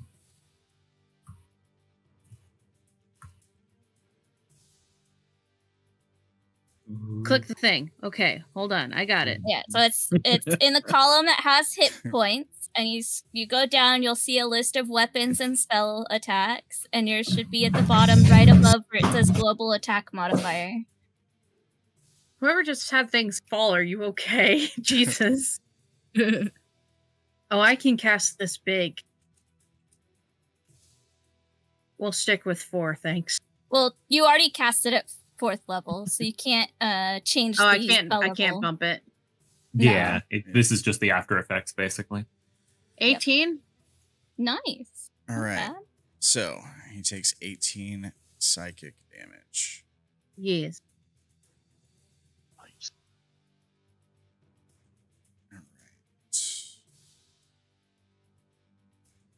Okay. Yeah, he's not looking so hot. All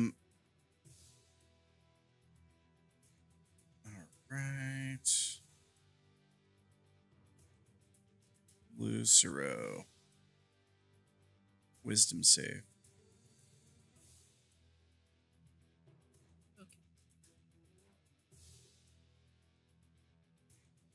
You're fine.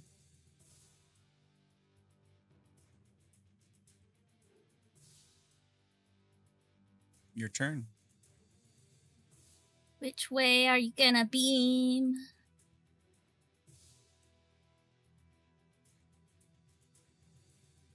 I'll do it through the both of them again. Was your beam a deck save thing, or was it something else? I don't remember.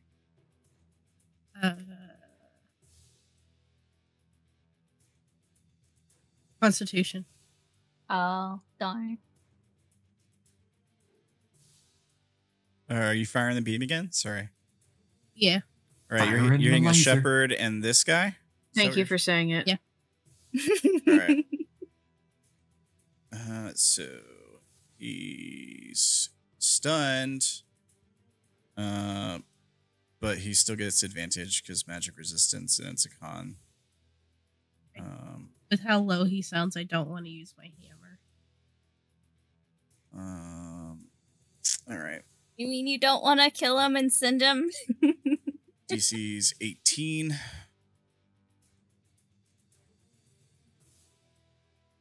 He rolls a 19. So he takes half, I guess. Right. Yeah. Can you roll damage?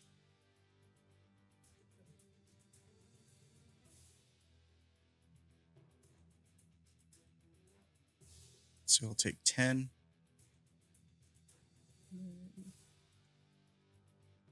And radiant, yeah. And dead and oozes have disadvantage on the saving roll. Yeah, Too bad we're not fighting those. Well, aren't the dogs? The dogs are undead. Or was yeah. it the shadows? Oh, it was the dog. Dogs and the Oh, shadows. it was the dogs. Okay. Oh, it's yay. Yeah. It's me. All right.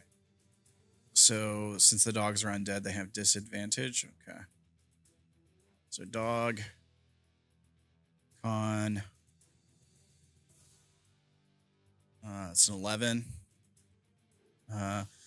Does the aura give them bonuses on? I think it's just attacks and damage. Yeah. So it doesn't get a bonus on saves. All right. So the dog fails and takes the full 20 radiant. Right. And is blinded. And Yep. is This poor dog keeps getting blinded. yeah, it is this one each Yeah, time. I think it's the same one. It is. He's like, every time I can see again. Oh, God.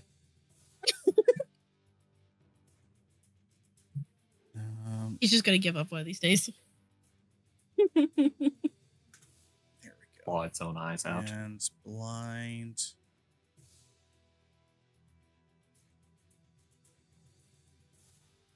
Okay. All right. Is that your turn? Yep. Okay. Cursed. Hello. Hello. Hello. Sorry, I'm doing the thing I said I would do and I'm going through things. Yeah, no Yeah, worries. your turn, though. Okay. Let's see. So you are still concentrating on Phantasmal Killer, so you do not want to cast anything that takes your concentration away, because Yes. it's good that he has to deal with that. Yes. You can still use like an instantaneous spell. Like if you wanted to do Chill Touch. I Yeah, don't like a think you want cantrip and maybe to- move away from the wall area, maybe. Yeah. Yeah, I'd give you full cover even if you took like 1 or 2 steps back. I'd give you full cover from anything going on the ground. Yeah, that might be the best for now. Yeah. Would just be an easy spell and then move away. Is an option. You could Well, a lot of my spells are still within really great range, even if I take that full cover. Yeah, you just cast Yeah. them first and then you step back. Right. Yeah. Yeah. And then in the And you can Guerrilla also still warfare. do the quicken spell if you want, because right now he is stunned. You have advantage on yeah. your Although, well, attack rolls. Yeah. Yeah. yeah, That's attack rolls. He has advantage on his resistance saves unless they're for dexterity or strength. he auto fails So dex, if you right? did Is that how it works? what was it? He For Phantasmal automatically fails strength and dexterity saves. So if you have a spell that makes That him make demands a strength dex or dexterity strength. save. I'm Yeah. pretty sure yeah, you got it'd be a some great time. I'm pretty sure you got some big damage spells that are dex saves. Yeah, that'd also be a very good option. Wisdom. What is I opened Finger of Death to Can look you at it. have- You got Finger of Death. I Sorry, think you I'm got also looking at spells. So Disintegrate it or did whatever.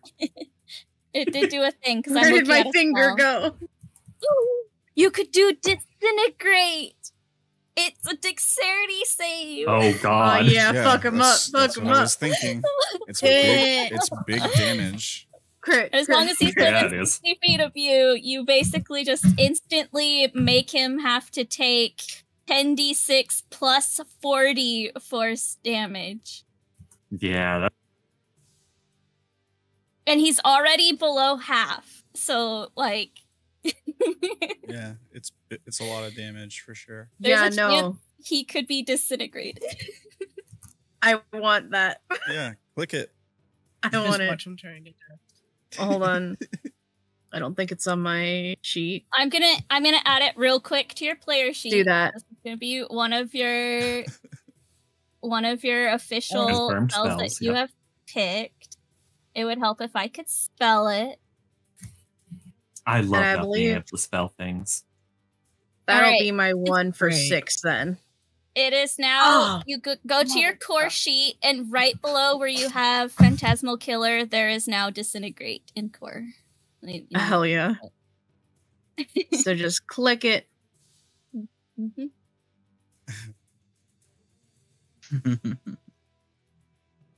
That's right. It's And probably then Ramblin's level going to come out 6. and say, oh, no, wait, he's immune to disintegrate. 74. Yeah. Oh, wait, is that? Yeah, okay. Jesus Christ. 74. 74 damage. So he auto fails the dex save. Right. He takes 74 force damage. He is not immune. Nice. He has no special bullshit to save him from this. However, before I take this damage, I do need you to make a DC 17 Wisdom save. Oh yeah. I was supposed to do it at Oh, the start dang. of your turn. But Oh, just my do it God. now. Were you Oh, within damn, the 30 wisdom feet? sale. Oh, you are. Yeah. I am. You got advantage. Advantage, You're yeah. fine. You'll be Said fine. that's a. Hold on. You said it's a wisdom. Yeah. I. Oh shit. Both 10. ends! Uh-oh. Oh. Does that mean I get to do it again, or does it explode? What's happening? Okay, so here's what Well, this happens. means that Congratulations! You didn't actually get the spell off. No. Which is, No, she'll still get the spell off. oh. Just something else is going to happen. She just takes a little bit of damage. She takes damage, right? Well, okay. Well, that's good. At least. Oh, that's nice. She just takes a little bit of I damage. do take damage? Yeah, you're gonna Okay, take how much? it'll be 2d10, so let me roll it. Okay. Okay, that's not too Yeah, horrible. it's not a huge Not deal. bad. You just take 11 psychic damage. Make a concentration check. Yeah, that'll be for Phantasmal Killer. Yeah, so when you take damage, it can break your concentration. So if you're concentrating on a spell, so the DC is going to be either it's 10 or half the damage that you take, whichever is greater. So you only took 11 damage, so the DC is only 10. So you just make a concentration checks Constitution I was check. about to say. Is it a save? It's a Constitution saving throw. Save. No advantage. Correct. Okay. I'm just Yeah. double checking. Right. Oh, There you 11. Go. So you're fine. So you maintain concentration on your Phantasmal Killer after taking this damage.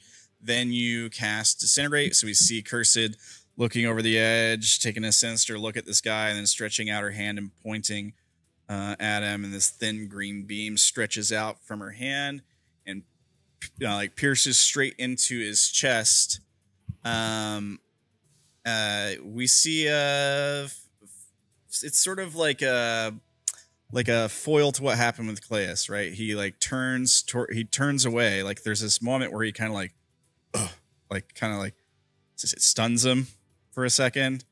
He turns away towards the dog behind him, and then he just crumbles to dust. except he Nice. couldn't turn. Oh. Yeah, that's fine. It's just for flavor. Yeah. It's flavor.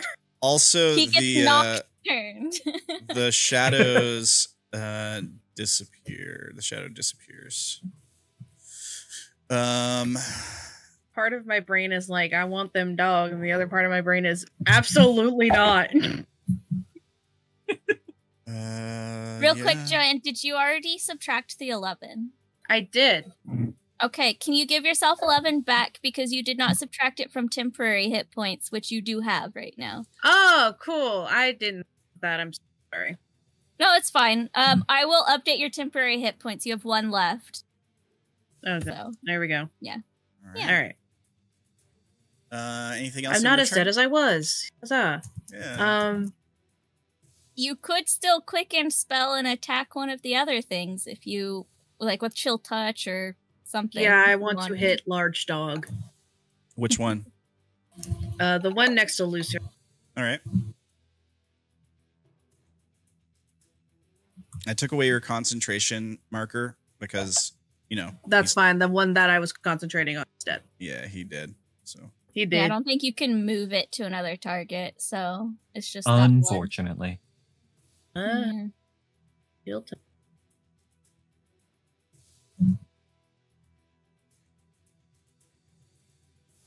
It doesn't say it has. I don't think it has to make any kind of thing. I know I should have to. Yeah, if you're should be an attack roll. Yeah, it should be an if attack you're chill roll. touching, go back to the core page. Core page. Core page. I have chill touch. Attack yes, plus you would 12. have chill touch. Yep. All right. 29. Nice. 29 to hit. That definitely hits. Yeah. There's two things. It is undead, so there's a bonus to that. But go ahead and click where it says chill touch in the chat section to roll your damage.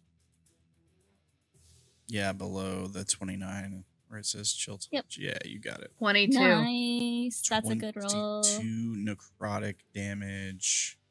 And then because it's undead, this spell has additional feature of it has disadvantage on attack rolls against you. So it's only her, but until the end of her next turn.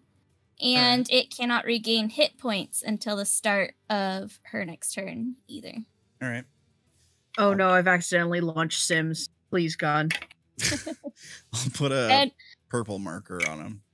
To mark. Also, since you did use a meta magic, that meant you spent a sorcery point. For quicken spell, it costs 2 sorcery points. So you're gonna want to go in.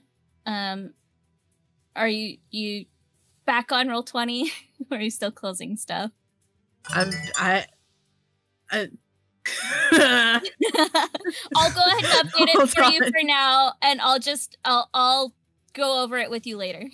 That way we can keep going. I see where you've changed it. Okay. Yes. Anytime you spend sorcery points, you have to manually update it. So yeah. Sims before it could stop me. And it's the same with spells. I already updated Disintegrate and Phantasmal Killer for you. So your spells have been decremented. But with spells, you also need to upgrade or update. Sorry, if you use them or not. All right. Is that your turn, Cursed? Yes. And I take a step back. Go for it. There we go. You said I could do that. Yeah. I can't move my piece. I have not. There we go. Okay. I was like, I did I'm pretty it. sure. I'm sorry. I was like, I had the ruler on earlier. Oh, okay. That's all right. It's all good. All right. Hey, Ramblin'. Yeah. Quick question. Yeah. Does staff disintegrate too? Let me take a look at the wording.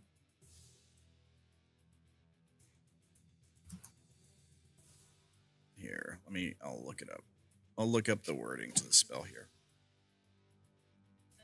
Anything he's wearing or has on him, as long as it's not a magical item, would have gone with him.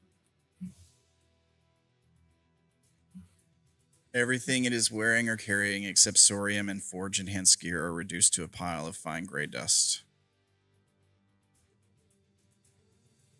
That's what it says for me. Except sorium and forge enhanced gear.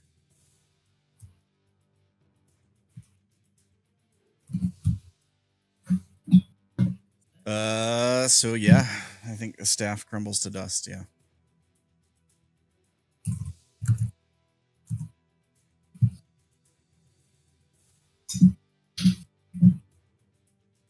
Is that right? That seems weird. I've never heard of sorium or forge advanced gear. Yeah, I don't know. me look it up somewhere else. I just I don't want know to what thorium means. I'm gonna share it so everybody else can see it. because that's I looked it up in Roll20 and that's what it said. So I'm just gonna try to find I remember another source. when Cleus got disintegrated, all of his magical gear was left behind, but literally everything else was gone. Creature. I got mine from tools that we use. Yeah, I looked at D&D and it Beyond. says a disintegrated creature and magic everything it items, is wearing and carrying, or it is to a pile of fine gray ash. Yep. It That's says weird. I looked it up on D&D Beyond. It says everything except magic items. So Sorium and Forge Enhanced gear is probably supposed to actually be magic items. Yeah. I guess so. I guess they're just I guess it's take like a look at. Yeah, that's a really weird. I've not heard of that either. Okay. All right. Yeah, the staff, the shepherd's crook does not disintegrate to dust. All right. So it does or it doesn't? No, it doesn't. Oh, it doesn't turn to dust. Does not. Yeah. I see why they changed it to Sorium and Forge Enhanced gear, because the spell that when I copied it from the compendium into her sheet is using Esper Genesis Core Manual instead of 5th edition. I don't know what that is. I looked it up on Roll20's compendium and that's what it said. Like, that's so weird. It should be magic items according to the 5th edition rulebook that is on Roll20, but I don't know what this Esper Genesis Core Manual is. It might have, I don't know. The only thing I can think of when it comes to Esper is Esper the Bard, who's like a YouTuber that does D&D stuff and he runs campaigns. It does in the first little paragraph in the thing. It does say or a creation of Esper powers. I'm gonna see if I can change her spell so it's facing off of the other one. Yeah, that's really weird. That's like crossing into different genres at this point. Esper to me means somebody with like telekinesis and shit. Yeah. Roll20. I'm gonna change your spell, so don't change it out of the spells page, so I can make it what it's supposed to say. So bizarre. Ella, take the wheel. All right, you go ahead and work on that, on fixing that. Candor, you're up. Okay, I move. Oh God, something.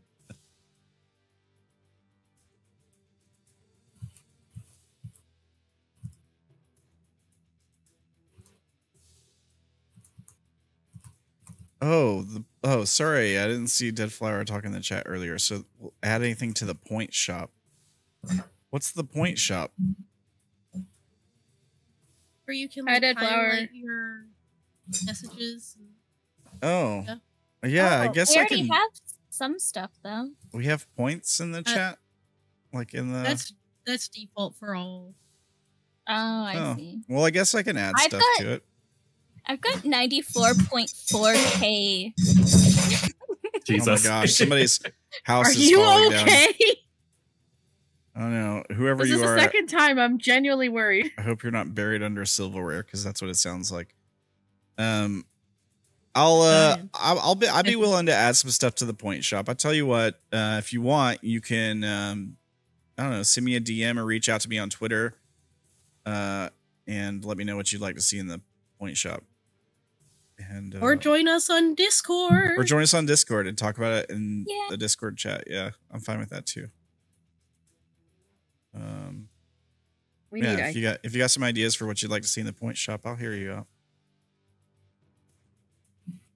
out. All right. Okay. I'm going to fly 15 feet over and 10 feet down to that undead doggy. Okay. And so you're 60 feet. Yeah, okay. Updated. Okay.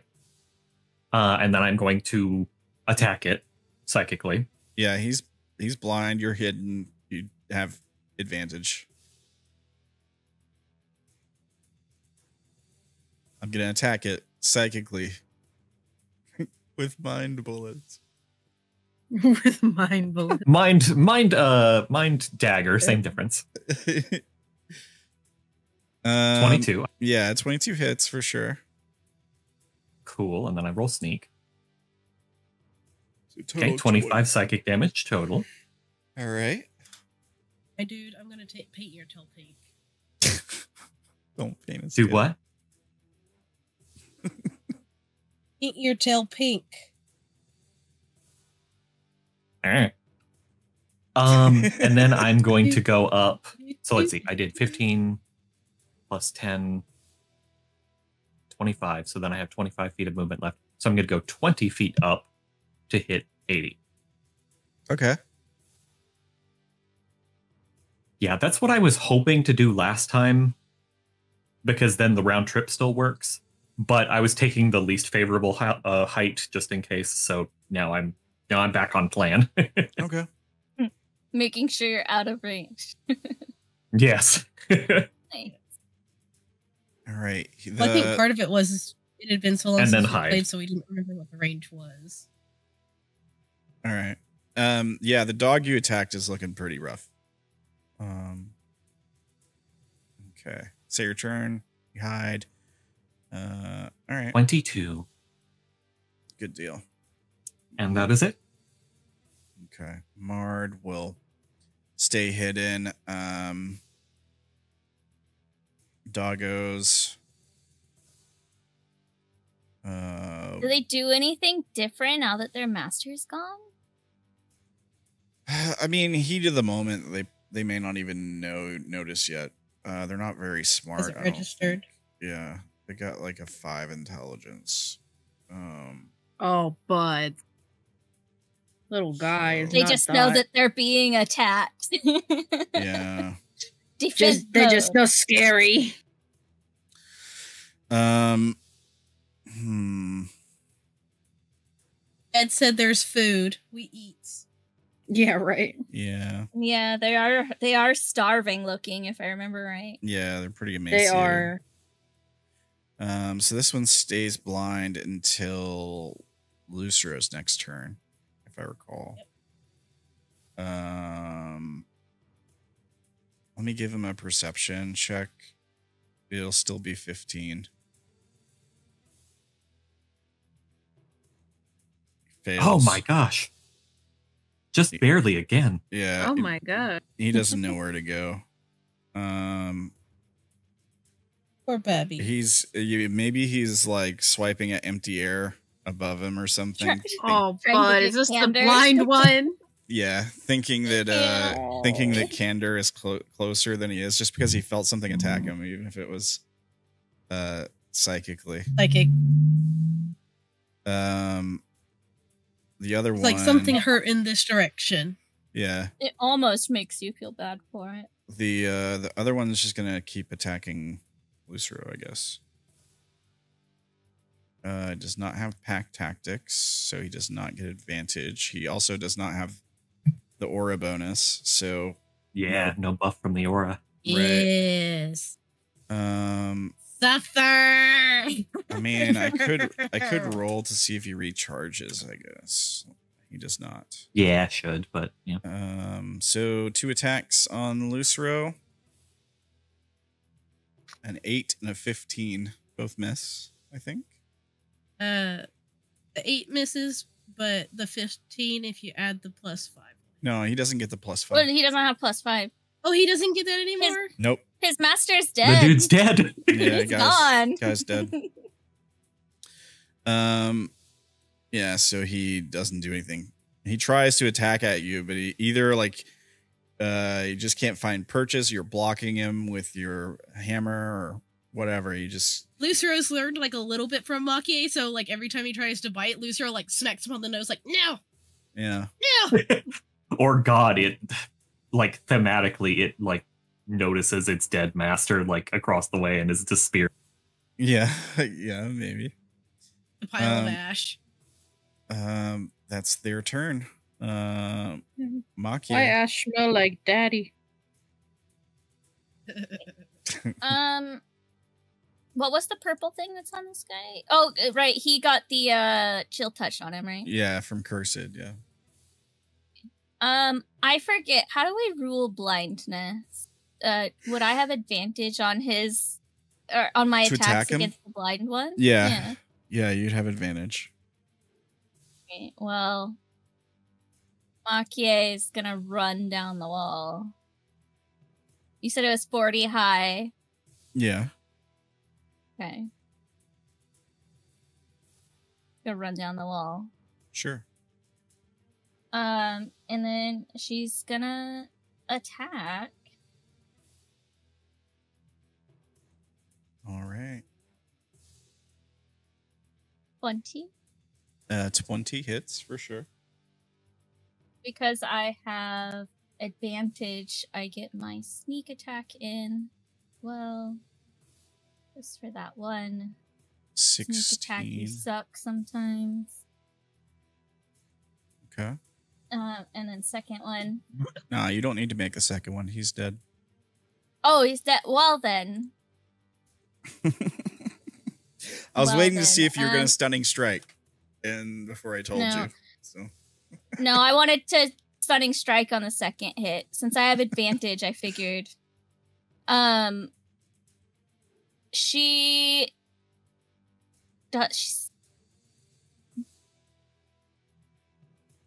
Can bonus action rabbit hop again. You're getting a lot of use out of that. I am, but I only have three uses left, and I've wasted one in the fight with Quartz. So, I guess that one seems less beat up, right? Because it hasn't been getting the radiant damage on it. Right, yeah. Okay.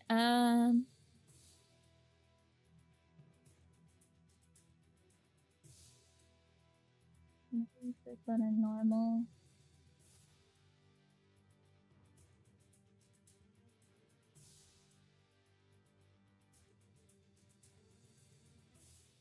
I can. Okay.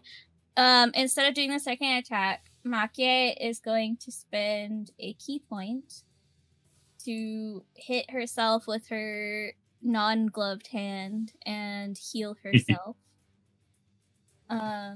With the Hand of Healing, which is my martial arts die, D8 plus my wisdom modifier. So D8 plus 5. 7 plus 5. All right, 12.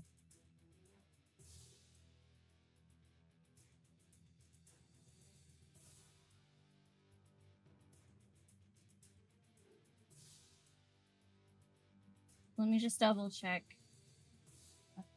That only is affected when it's a hit die, not the other. Okay. She is not going to bonus action. Actually, no, she will. She's gonna bonus action Flurry of Blows, but they're all on her, so she can heal herself more. Okay. So, 2 more D8s. 1, 2. I'm sure 9 that's a sight plus for Candor 10. watching the rabbit beat herself up. It definitely is a sight. There we go. She doesn't punch herself. She just kind of do, you know, those slaps that you might do to like kind of like wake yourself up. Right. Yeah, she's doing that, except she's not doing it on her cheek. She's doing it like at the back of her head. Like, come on, you can do this. There we go. Now that's it. That was her bonus action. All right. Right on. Lucero? Since you said the staff is there, I'd like to pick up the staff. You going to move over 1 square and then you can pick it up? All right. Yeah, you pick up the staff.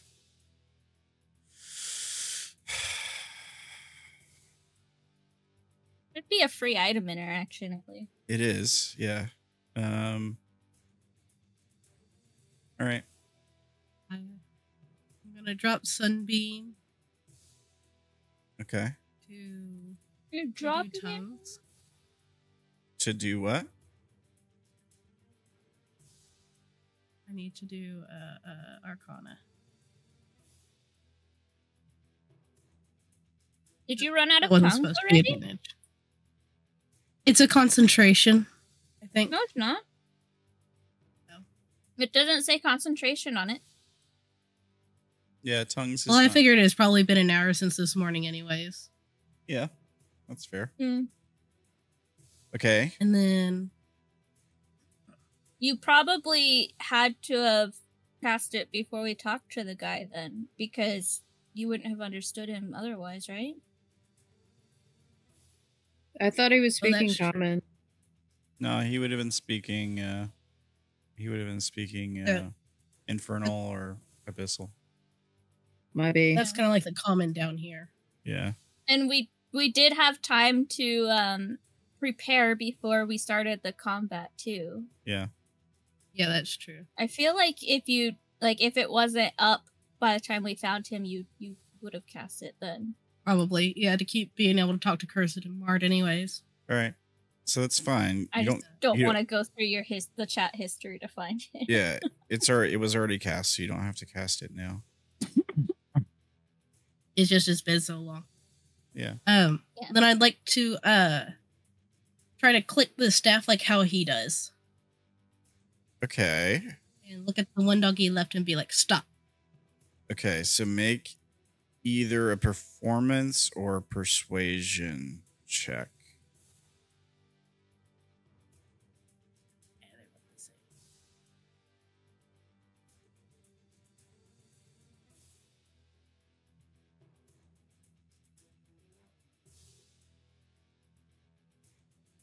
Okay.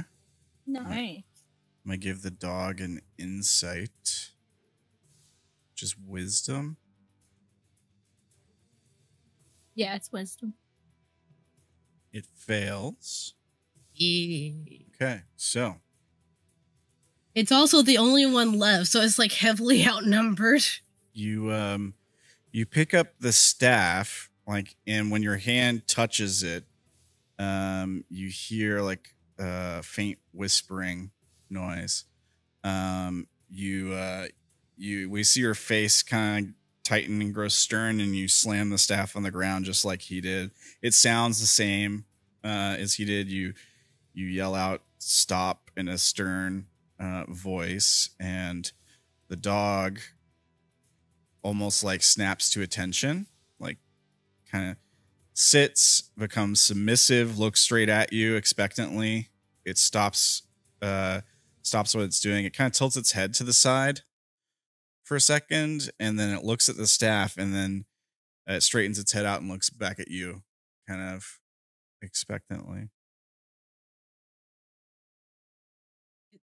It's almost like the New voice isn't dad. right, but it has the stuff.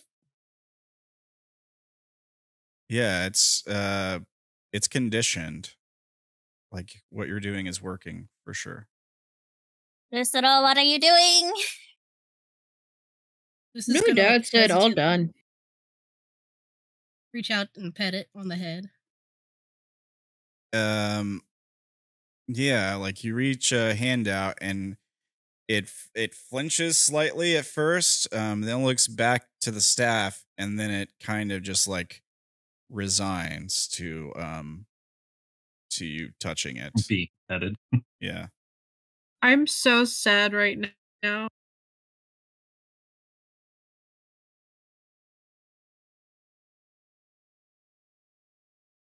Is it safe to say we're out of combat, or You're out of combat, yeah.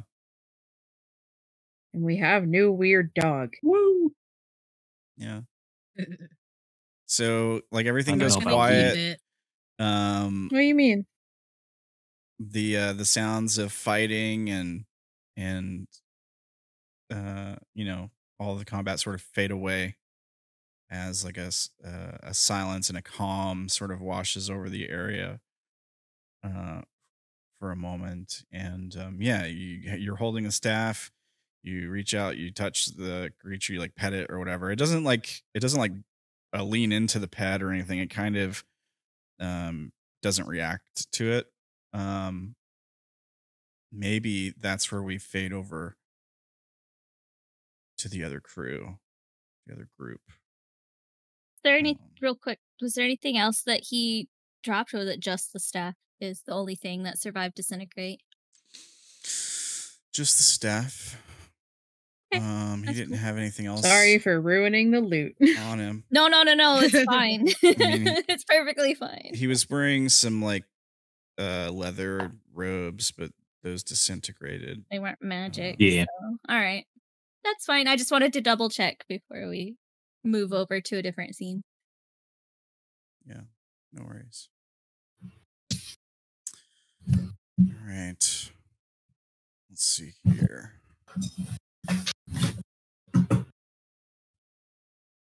Everybody else.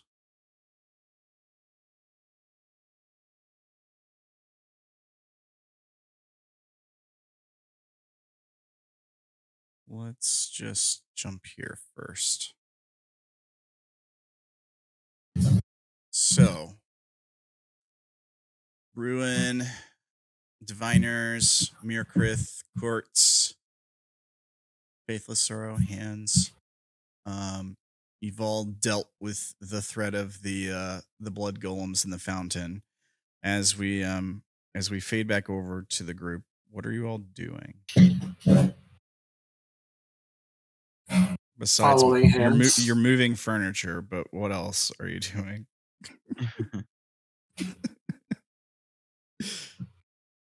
Following hands. All right. Is Faithless, did she heal herself? I thought she was like almost dead. I haven't touched her. Okay. Maybe she did heal herself. I don't know. I haven't messed with her at all. So Hans, where are we going? You know you're our tour guide. Yeah, he kind of like shakes his head and like shrugs his shoulders. And he says, right, it's this way. And he leads you to the northwest. Where the sort of courtyard, kind of square area, gives way to more of a like a street, kind of like a walkway, and you continue on this walkway for a while, for a few minutes as it gets narrower and more cramped. All the while seeing no other souls. I'm taking your pillar with you, I guess. Are you leaving the pillar, Quartz? I'm sitting on top of it. Oh, as that's it floats why. along. Okay. All right. Okay. Yeah, you continue on for a few moments until eventually you come to an alleyway that he leads you down. Like a sort of narrow alleyway where you have to file in one after the other in single file, kind of brushing up against the side of makeshift buildings. The stone work down here seems even older than outside. Less traffic, more dust, more dirt from who knows how long. Eventually, you come to a door. The door is made of metal, and you see light coming from inside like a barred window. Hands kind of approaches the window. He like passes the door and then looks into the window, almost like if he's peering around the side of the wall, like almost like he's not trying not to be seen. And he looks back at the group of you and he says, "Yeah, This is the place.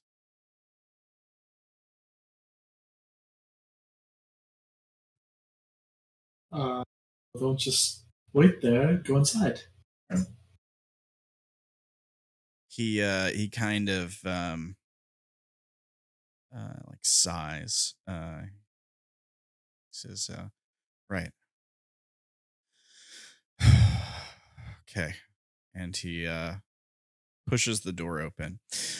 Inside, it's oddly warm. Like an oddly warm place.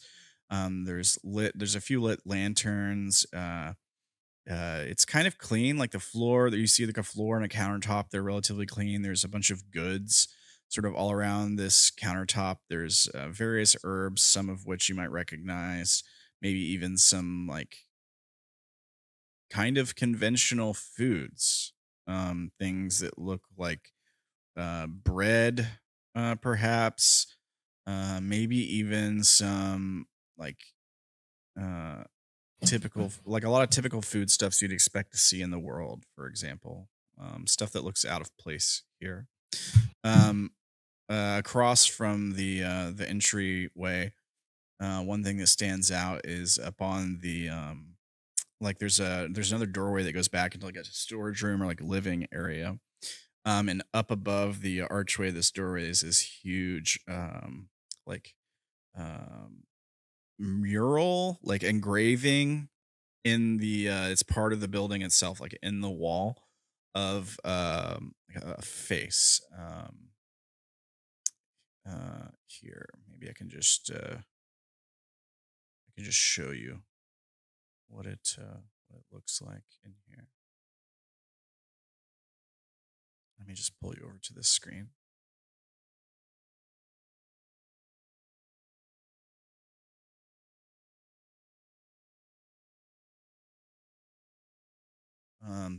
And so all around the sort of shop, you have what seems to be like a random assortment of goods.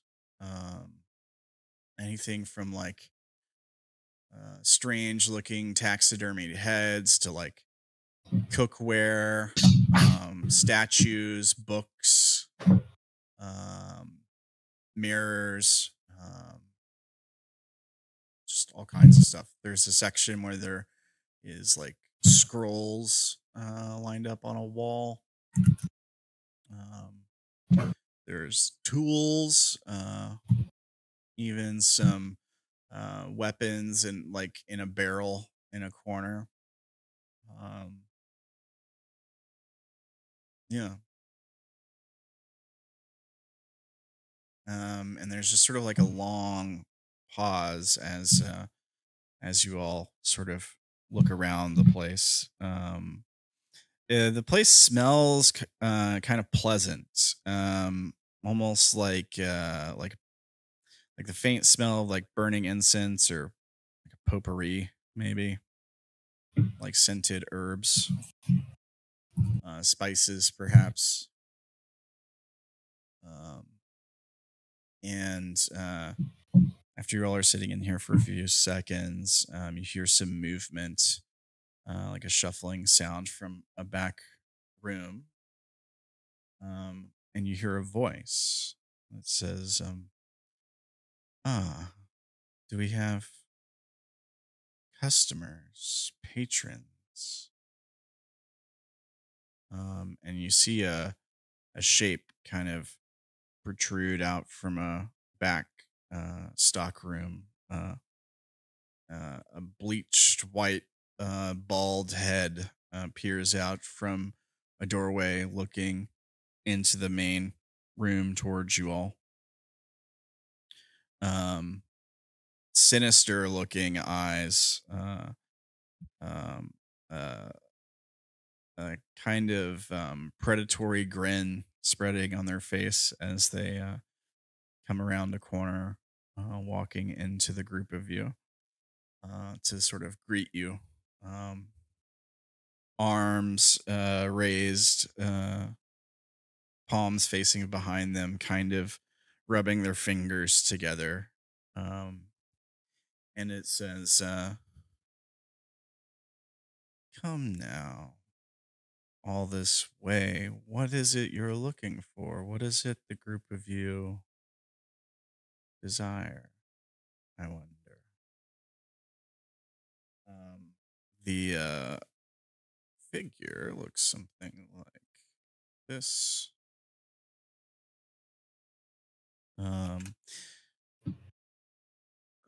Yeah, it's it's got all these strings connecting it. They don't drift up in the air, but it's sort of all these strings are sort of tied to various bits of this person. It's the skin on its face looks almost like it's so clean it looks almost like a porcelain mask. And there are like stains of what looks to be like previous tears of blood that have dripped down the front of its face. The strings connecting it in various places, like tied in some places, and other places seem to like sort of run through. Like almost like they pierce the body itself of the creature. The strings tie and untie as it moves, so it can move relatively freely. As the strings sort of like adjust for movements as this creature like slowly walks into the room. They carry themselves with a sort of almost rehearsed grace. There's no clumsiness. Every movement, while slow, is deliberate, almost like a performance in itself. As it sort of looks over the group of you, smiling. It's white human teeth peeking out from underneath this blood red. It's blood red like lips. Can we tell? Can I do like a perception check to see if this thing's alive, or if it's just a puppet? I mean, we're at the store called the Puppeteer, and this thing is attached to strings. Is it possible to check if it's a puppet? Yeah, you could make a perception check. Sure, if that's what you want to make. If you're looking for like undead, you could see signs of that too, I suppose. Do you have advantage? There's 21. Okay. So is it breathing? Yeah, you're kind of watching it. You don't see its chest rise and fall at all.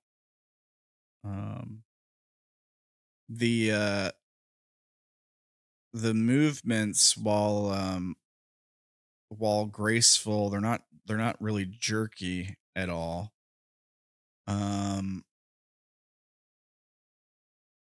Even though the strings are there, like the face almost has like a fake quality to it. It's like I said, it looks like porcelain or like cleaned, worked marble kind of. It's not artificial per se. Like the creature isn't a like a construct or animated by magic. But it's not quite human. It's clearly looking at it. It's probably some kind of demon. You don't smell like a corpse. You don't really smell sulfur either. Like the air actually around it smells kind of pleasant, like sweet. Not like sweet like decay, but like sweet like flowers, kind of. If we look up, where do the strings lead? There's no strings that drift up from it. They don't. Oh. The strings don't drift up from it like they do in the image. They just connect various parts of its body. Like its hands, like when its hands are up like they are in the image, there's like a webbing of string that kind of connects to its head. Maybe some of them run through an ear, like pierce through parts of the ear. Some tie around the head, but they're always moving. So when it moves its hands, the strings that need to loosen so that it can move its hands, they loosen. And sort of there's kind of a bit of magical quality to it, I suppose. Meaning like slack in the string might arise where it seemingly shouldn't, or other parts of the strings may tighten, like in other parts of its bodies as they loosen so that it can move its hands around and things like that. Yeah, but the strings don't actually like drift up in the air as if they were like controlled by some great hands in the ceiling. But there is a strange quality about the creature, just like an unsettledness about it.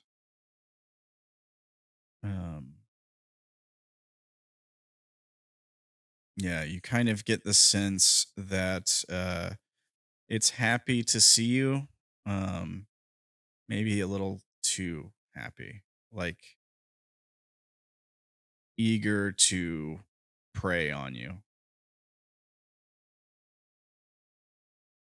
Like its smile is kind of unsettling. It makes direct eye contact with you. Like you can see eyes on its face.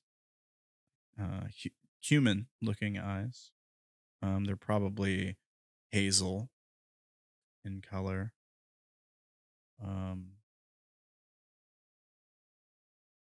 But something about it has an air of not human. Right. Well, aren't you a creepy one? We heard this store of yours houses interesting items. What do you have?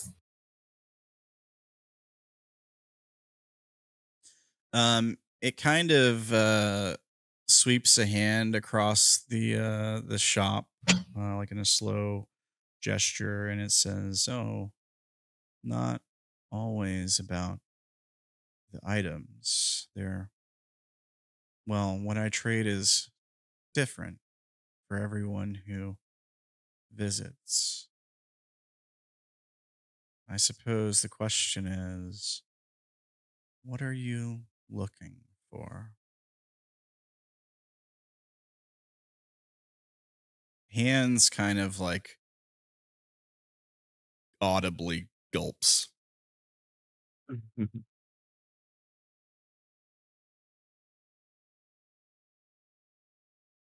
Go ahead. For me, well, for us, my sister and I wanted to, like, we're stuck in one body. We wanted to separate. I know, like, we want to be separated. Is that a possibility? Is that something you guys can provide? It sort of fixes its gaze on you for a moment, as it seems to be like studying you. It kind of like looks you up and down, tilts its head to the side, and then it starts to sort of smile again, and it says, quite strange, the two of you. Yes, yes, I suppose that's something we could help with.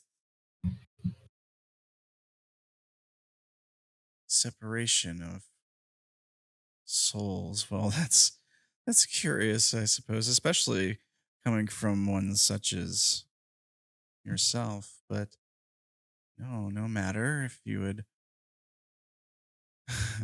Well, if you'd simply like to untie them, I suppose I can help you with that, certainly, but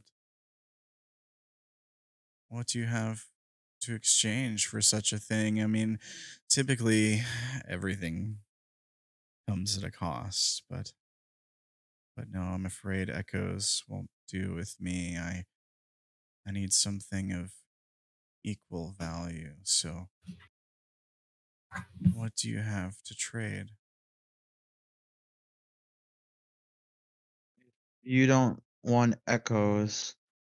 What are you willing to, like, what value do you think would work? Well, I it gives. changed into my sister's thing. Do you want us to kill somebody for you? Kill someone. Well, no, not per se. I mean, well, unless there's, well, if there's for the right deal, I suppose that could be negotiable. Is there one with you care about particularly? Kind of looks Mm, over towards Quartz for a moment. we're not killing allies. That's not part of our thing. Yeah, its face still faces Quartz, but its eyes dart back to you. And it says, "Oh, no allies. Well, how about someone who's not an ally?" And it looks over across like Ruin and Faithless Sorrow, and then Hands, and it stares at Hands for a moment, and it says, "Ah, little one, did you find the gun you were looking for?" And it kind of like bites its lower lip after it says this, almost like it's trying to dig in a knife. It knows is already there, like it's twisting it. Like what it's like subtly trying to torment Hands. And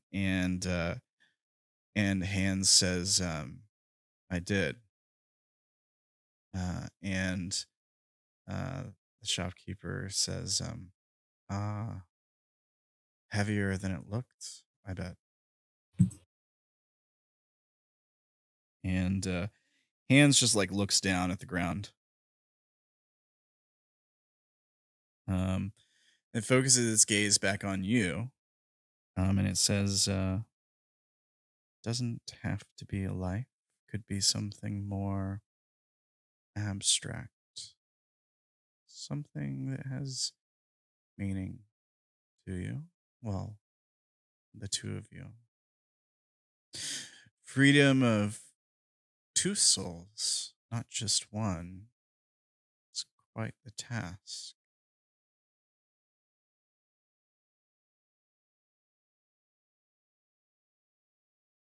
What are you willing to give up for this? I suppose you don't think magical items would be of value? It depends on the item. Kind of like stares at you for a moment. And it says, "I think something you're most attached to. Well, the two of you could suffice. Perhaps. Hmm.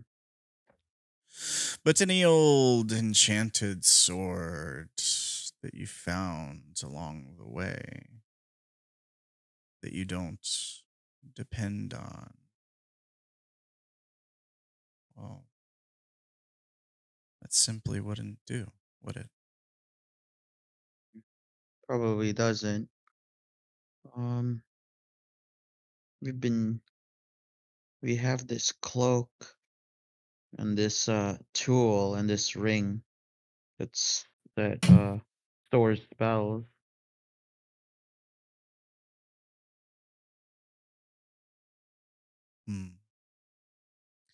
This ring.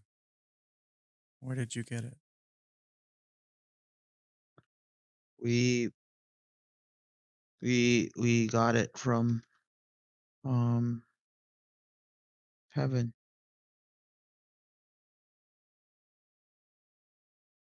And how long has it been with you? Before our adventure.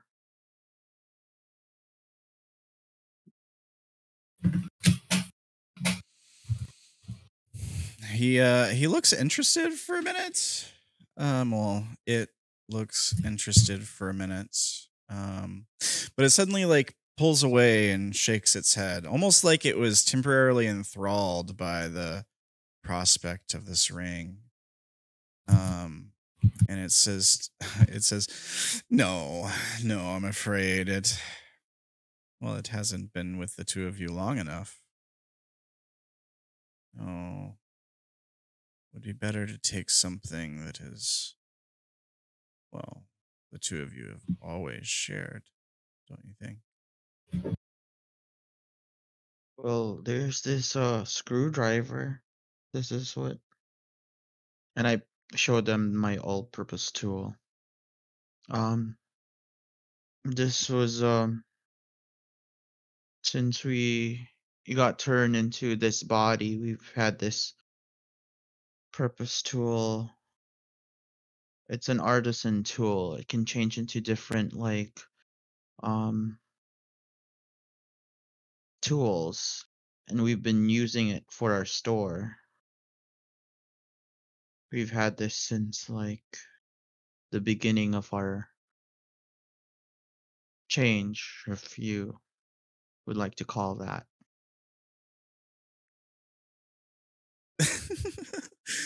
No, a tool won't do. It's just a simple tool. No, but that spark you have between the two of you, that's what I want. Let's solve your problem for you.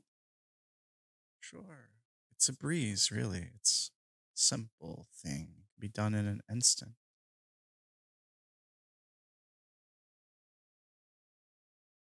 If it's that easy, I don't think I would go with this kind of thing, even. I don't know. What do you think, Quartz? Should we trust this person? Oh, second thoughts. What do you think, Quartz? You know desire? What is it you want? You're after something, eh? Ooh, your brother. Let me ask you this. How do you know the things you do? It's my job to try to understand people. What makes them tick? What drives them? You lot are very interesting. Not from here, clearly. That doesn't explain how, though. It may be your job, but there's a way that you find out these things. Oh, are you worried someone told me?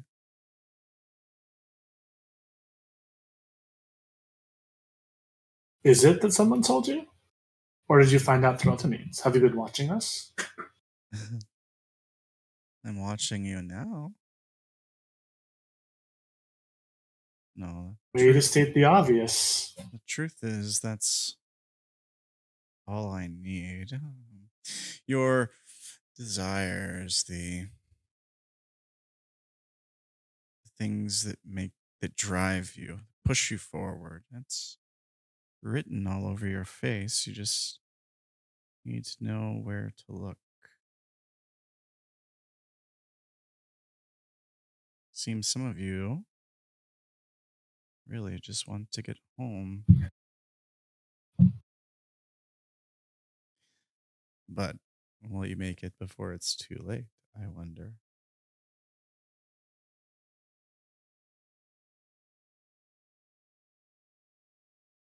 So it doesn't seem like you have a lot of customers here.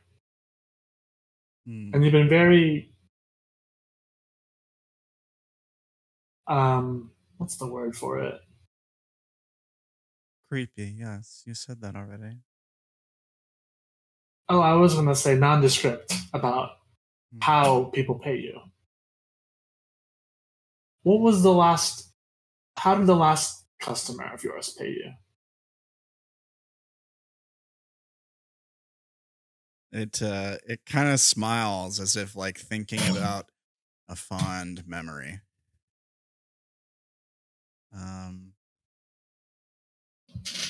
And it says, well, the last customer. It looks over towards hands. And it says, gave up someone they don't remember anymore.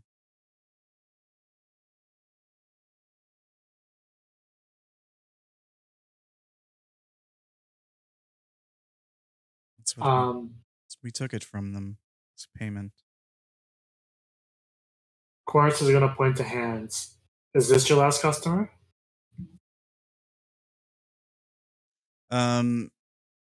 He kind of smiles, but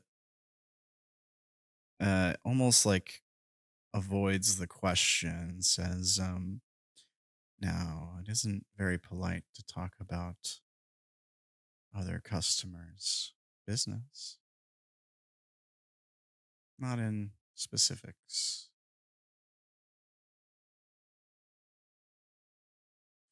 Oh, it's too bad your other friends couldn't make it.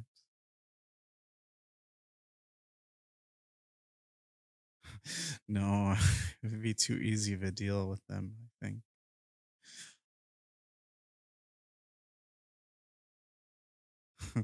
One of them, one of you too, looks at Myrkrið. Curious group you run with. The desire for death comes off of them.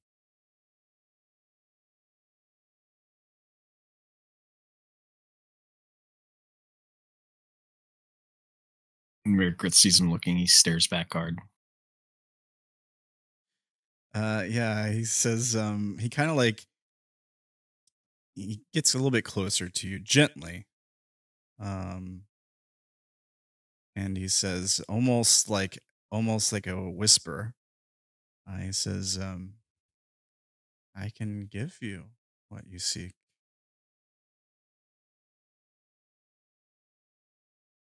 Not understanding anything that's been said this entire time because I don't speak the language. Oh yeah, so you don't. I remember this time.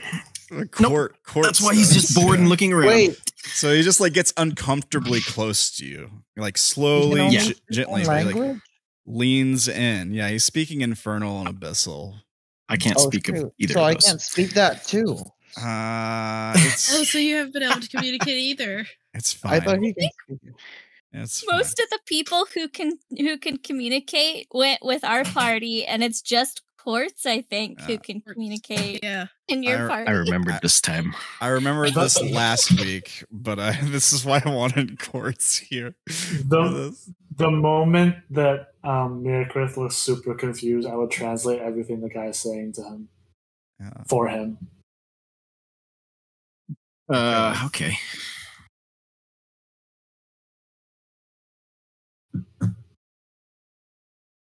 So I'll be honest, I wasn't listening because I knew I didn't understand it. All right. He's basically just tells you he can give you. He just said he can give me what I want. Yeah. Oh. Can I don't think I need to insight check that. I don't believe that. So he like scoffs and then growls. Fine. It's your loss.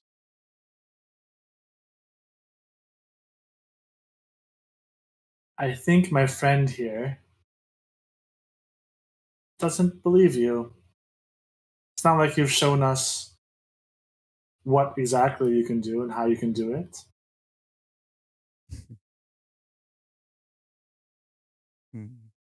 Well, how can we trust you, creepy shopkeeper? You shouldn't trust anyone here. No, that would be foolish.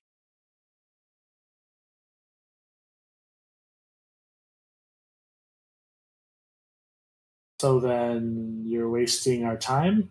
Oh, I can make the trade. I can give you what you seek.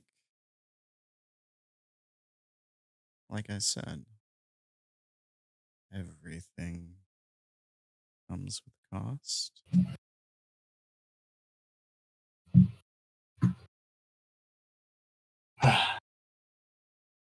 Oh, I'll translate it to the rest of the rest of the group,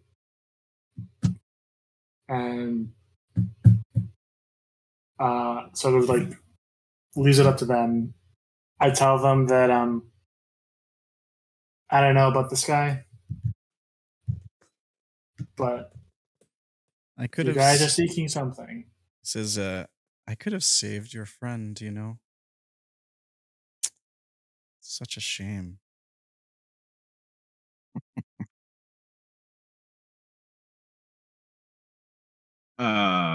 Does he want to be saved, though?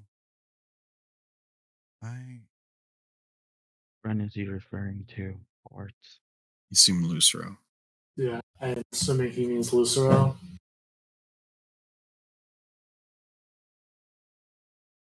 But which friend are you referring to?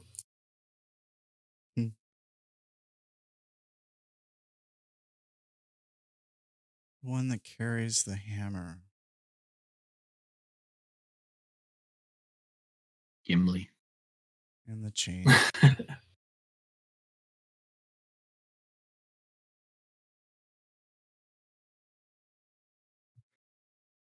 So you can sense people's desires even though you haven't seen them? Or maybe you have seen us. They've been in contact with you. It's an aroma you carry with you. Fleeting, but its scent is still there. And outsiders, well, they stick out so much against the rest.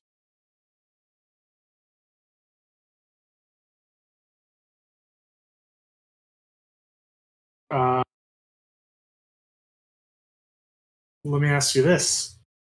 Could you tell us what the desire of one of our companions is? I could try, perhaps.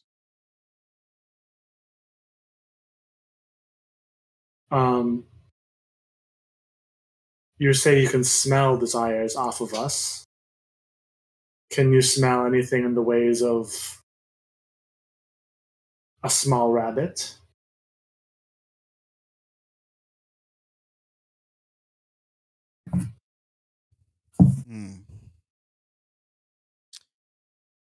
This rabbit you're referring to. It says the word like it's the first time it's ever said the word rabbit. It says such a shame she couldn't come with. Why is that? Well, saving your friend would be her desire, I think. Not your friends, perhaps, though. No. That one's desire seems a lot more like his.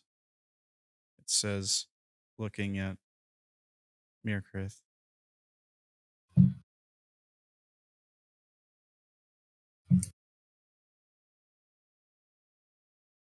And what would you have accepted if they asked you for help? Well, a life certainly isn't cheap. Find it likely I would ask for another life in exchange. It's the easiest exchange. It makes the most sense, you see.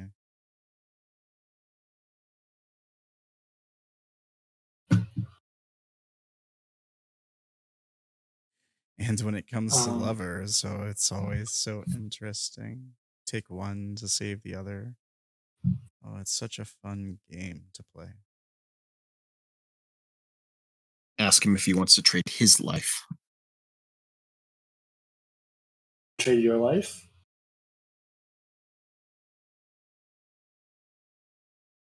Mine? No.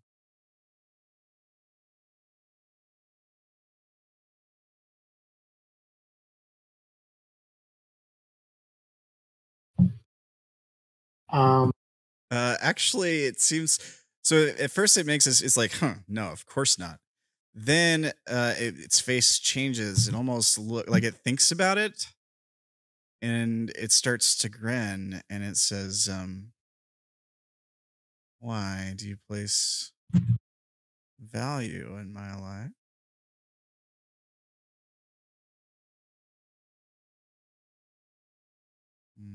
Are you still translating? Yes. No. At this point, Myrkrið. I've considered it. Would not work. I don't think your friends could care for me enough for the exchange to be adequate.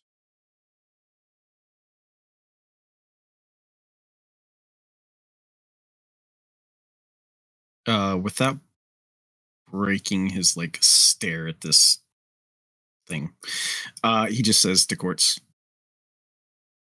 "Does he have something we want? Why don't we just take it?" In common, Quartz is going to tell him, well, it looks like he can help out these guys, and he points to Abelona and Florentine. They seem to want something, and he can probably help. He can also save Lucero, apparently. So that's a thing he could do. Speaking of, Quartz takes out her sending stones, the ones that she gave, or the one that I think she gave the other one to Lucero. Lucero. Yeah, I had forgotten about those. And she's gonna use them. Oh no. No. Yes. She's gonna cast Sending and say to Lucero, I think it's 25 words, right? Sending. Yeah, 25 words or less. And then they can respond the same way. And type it out. No, that's message. Oh, yeah. No, 25 words or less, yeah.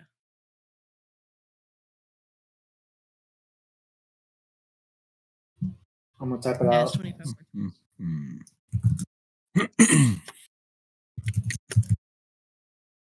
Oh, no.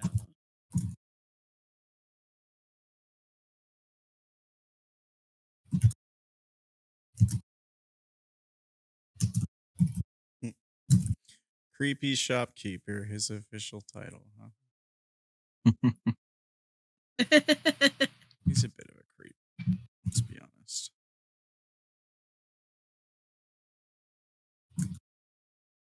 How many times can we go back and forth with these stones?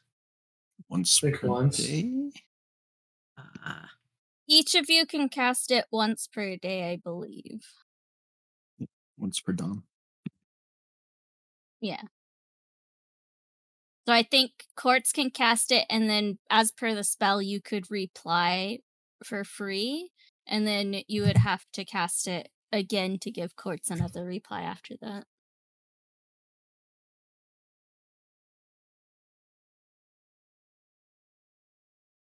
If I remember correctly.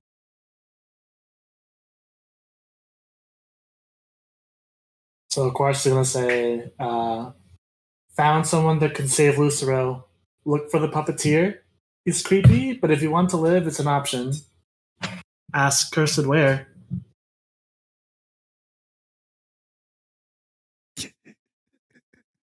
Only Lucero hears it. Yeah. Cursed has no idea where this guy is.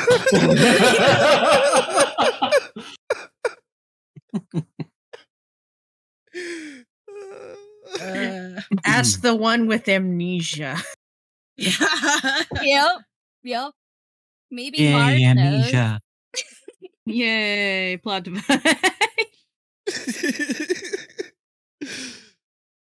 I'm sorry, that was cheeky.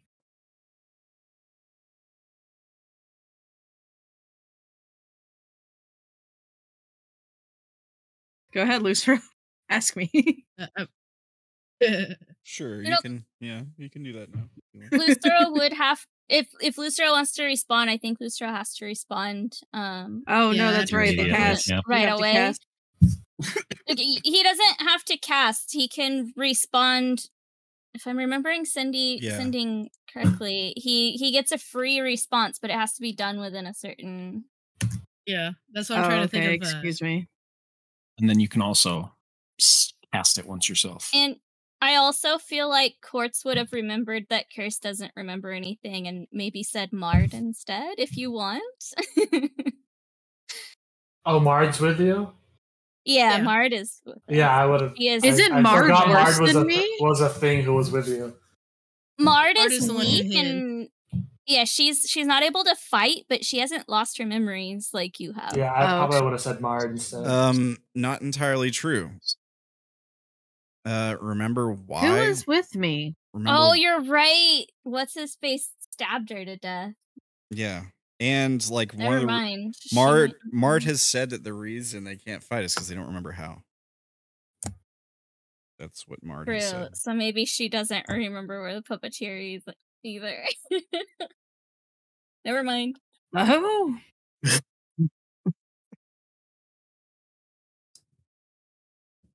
Yeah, fortunately.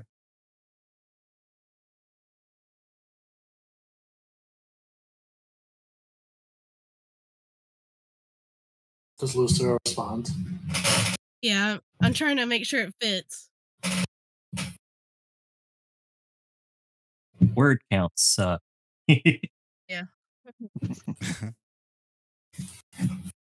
No, just keep speaking. If it cuts off, it cuts off. Yeah, that's the best idea. I've done that before.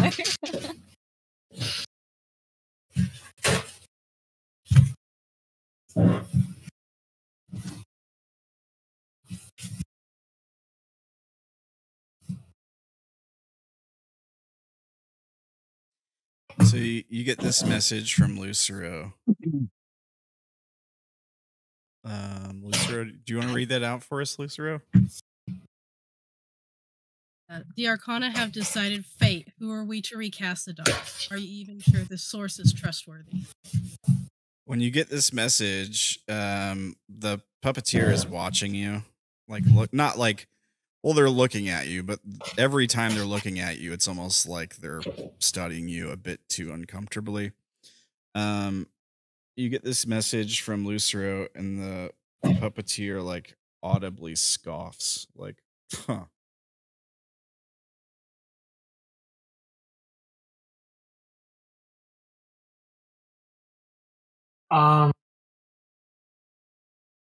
I forget. Is this the first time Lucero's basically told us that they want to die?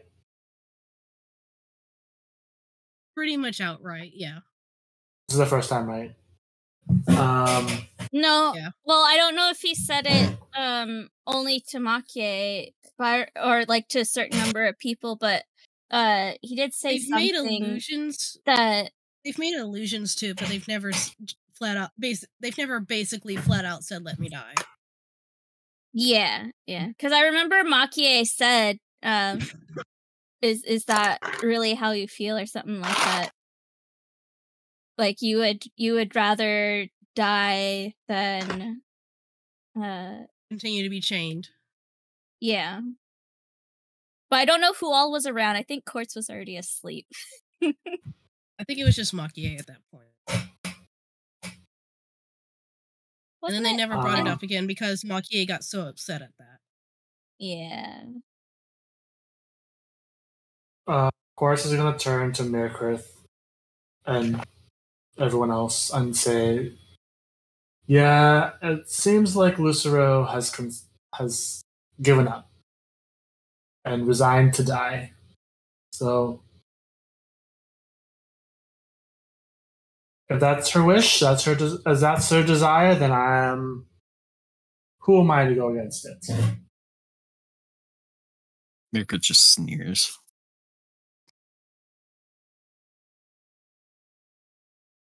But personally, this guy creeps me out too much. It's not how I would do business personally, but if you guys have something you want, we'll support you. And I look specifically at Abe and Flo.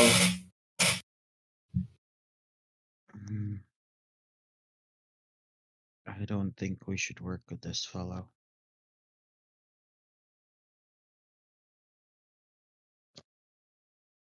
What do you think, sis?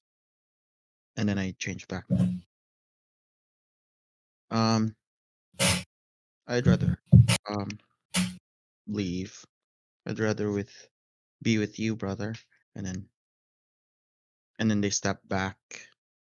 Like I don't trust this person.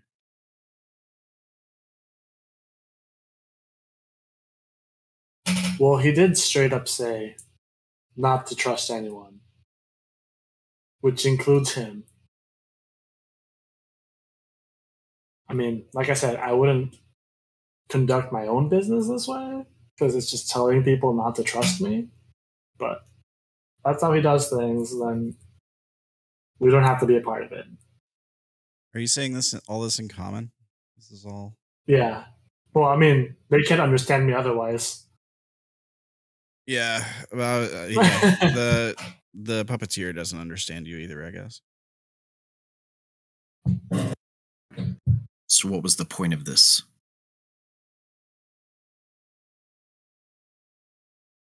Well, we were told this person was an interesting shop, but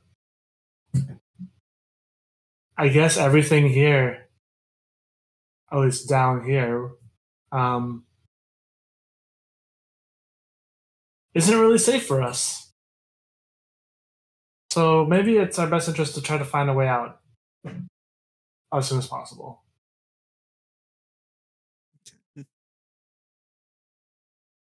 What do you guys think? Myrkrið seems frustrated.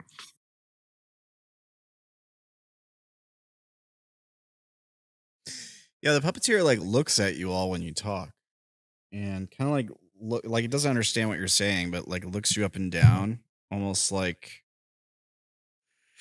they were sizing you up for a meal, kind of. Kind of like licks their lips a little bit. We came all this way. There are things in here. Why not kill him and take what we want? If he's not going to be useful. How do the other three react? Ruin, Faithless, and Hands. Hands seems pretty uncomfortable. Ruin, Ruin's a bit more stern, and is almost like instinctively guarding Hands, whether it's like consciously or subconsciously. Like Ruin positions himself between Hands and the puppeteer, for example, just picking up on Hands' body language. Faithless Sorrow kind of stands back close to the door. And like she looks like she's ready to get out of here at any minute. She's not engaging in the conversation with them. Like she's almost like watching your escape to make sure it's clear. Like that's where her attention is. Okay. When Myrkrið says that, I'll tell him, okay, if you want to do this, I gotta alert the other three. Let me go talk to them. The other three. I assume you mean the other group. No, I mean the three who can't understand us in common right now. Hands, Ruin, and Faithless. So Quartz is gonna walk towards Faithless, sort of pull her aside, and says in Abyssal, let's give us some time to discuss. Faithless, let me talk to you really quick. As she tries to leave the shop with Faithless. Yeah, like you can do that. So she'll go with you. You step outside.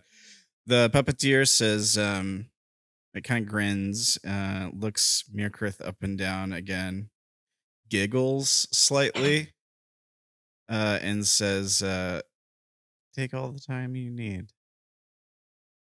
And steps back towards the back of the shop,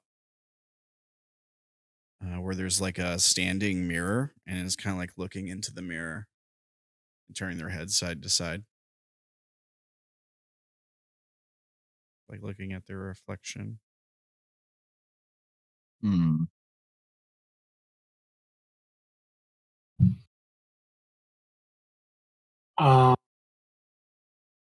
I basically tell Faithless, so Myrkrið wants to kill this guy.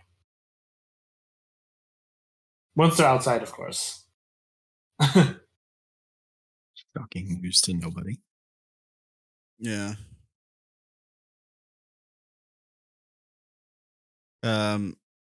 Yeah, Faithless says,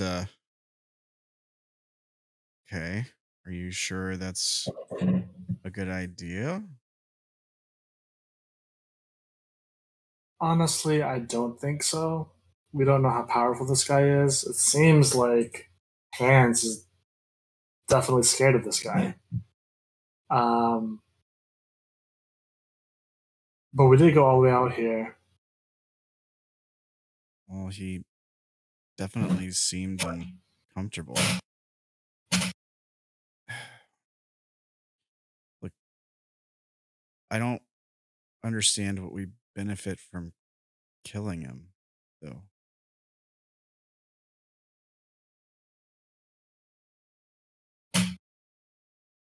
Let me ask you this. You want to leave here, right? Yeah. You want to go to heaven? It depends. If this person could help us, would you trust them?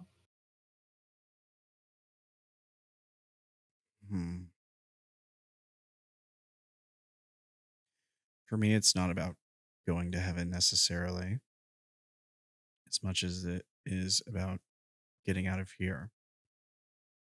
I'm certain that what I'm looking for is not here. And whatever that is in there, if it can give me what I'm looking for, well, I would do just about anything to get it. When I trust them, no. But it seems to be telling the truth that this exchange comes with a heavy cost.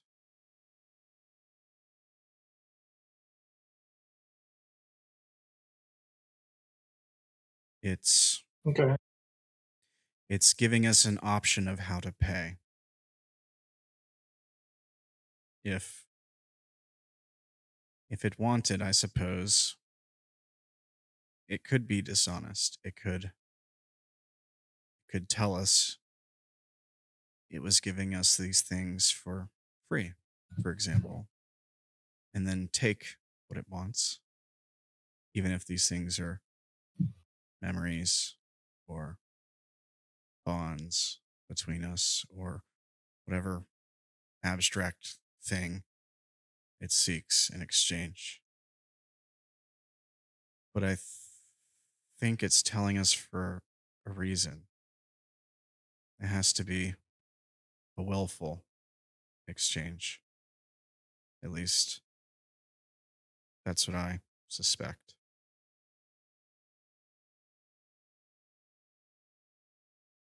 Well, I think there's other ways to get out of here. But it's good to know that we can use this as a last ditch effort, a last resort. So maybe we don't kill it yet. Maybe just leave it as a last resort. I'll get Myrkrið. And then Quartz goes back inside and Wait. Oh, yes. This thing said it can sense desires, right? Yeah. Well, if Myrkrið wants to kill it, then it's likely it already knows. Right? I mean, that makes sense, right? Yeah. But it doesn't seem like it was trying to stop him at all. Right. Why? Why? Exactly. So either it's not afraid and it's a fool, or, well, it doesn't seem like a fool, does it? It doesn't seem like a foolish creature, does it? So it wants to die? Is that what you're saying? Kind of like Lucero? Or it has a reason to not be afraid of dying.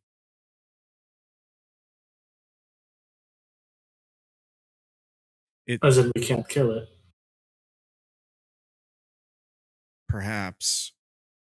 Or maybe even, like, I don't know, dying doesn't matter to it. I mean, you asked it about trading its own life. It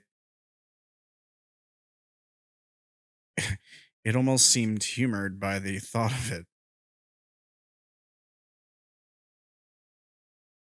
Well, you know, maybe it's the same way as everyone else down here.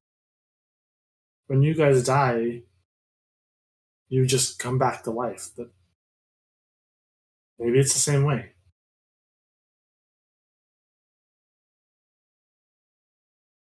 Maybe. It's just unsettling.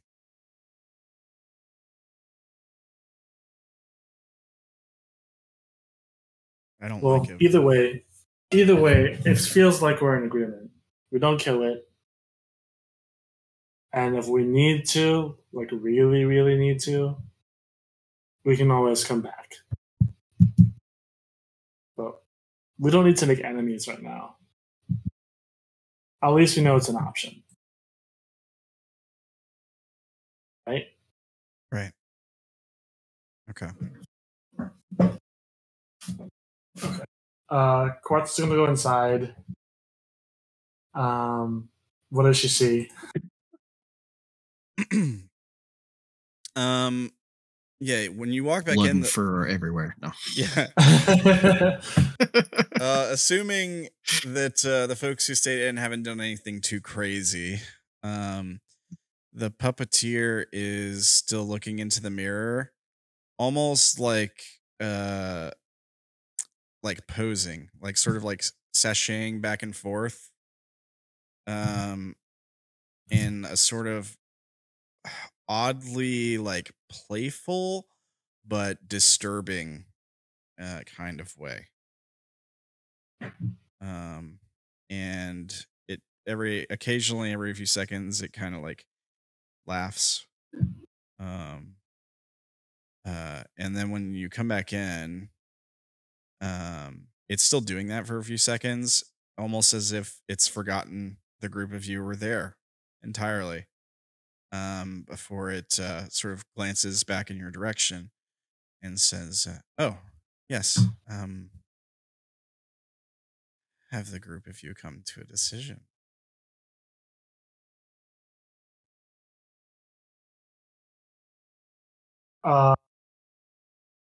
Myrkrið tenses up, expecting the word go. I ignore the question, but I say in common,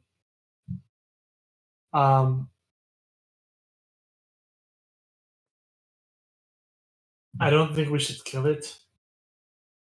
I think we should leave it as a last case resort in case that's their only option to get out of here.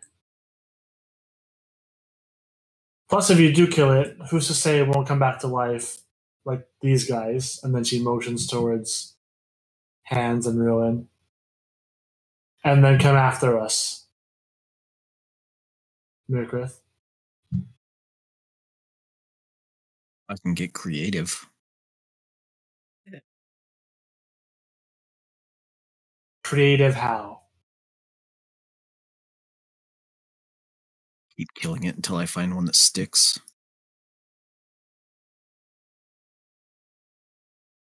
And you're willing to take that chance? Because I don't think we are. I just don't want to waste my time. If we didn't come here for anything, let's go.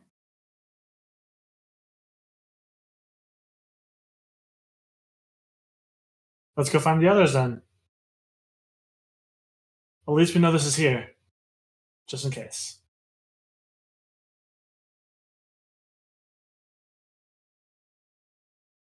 And then she motions for the group to leave. Oh, she says before she leaves, she says in Abyssal, "Yeah, we made a decision.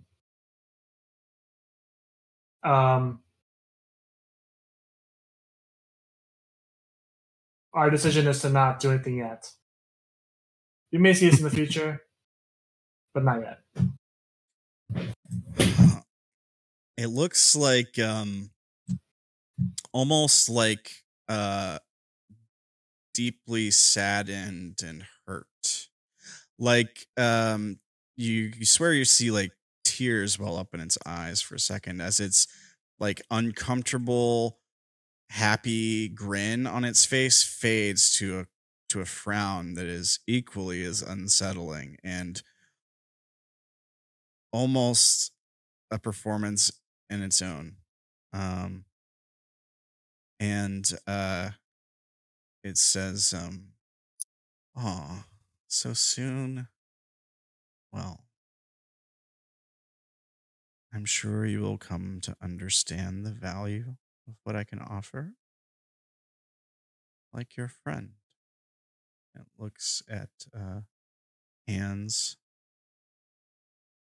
And it like bites its lower lip again, like fondly remembering the deal with Hands. And it says, "Well, Here's to hoping I see you soon, then.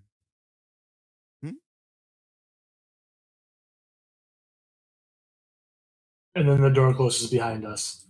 Yeah. So like as the group of you are walking out, it says, "Oh, and Hands," and like Hands stops, and like kind of slowly looks back and turns around, and the puppeteer says, "Cuts Marked wanted me to tell you. They say hello."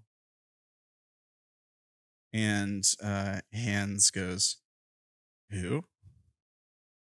And the creature just grins, really unsettling grin. And then Hands like shakes his head and walks out the door. Can you spell the name that he said in chat? Yeah. That's smart. Oh.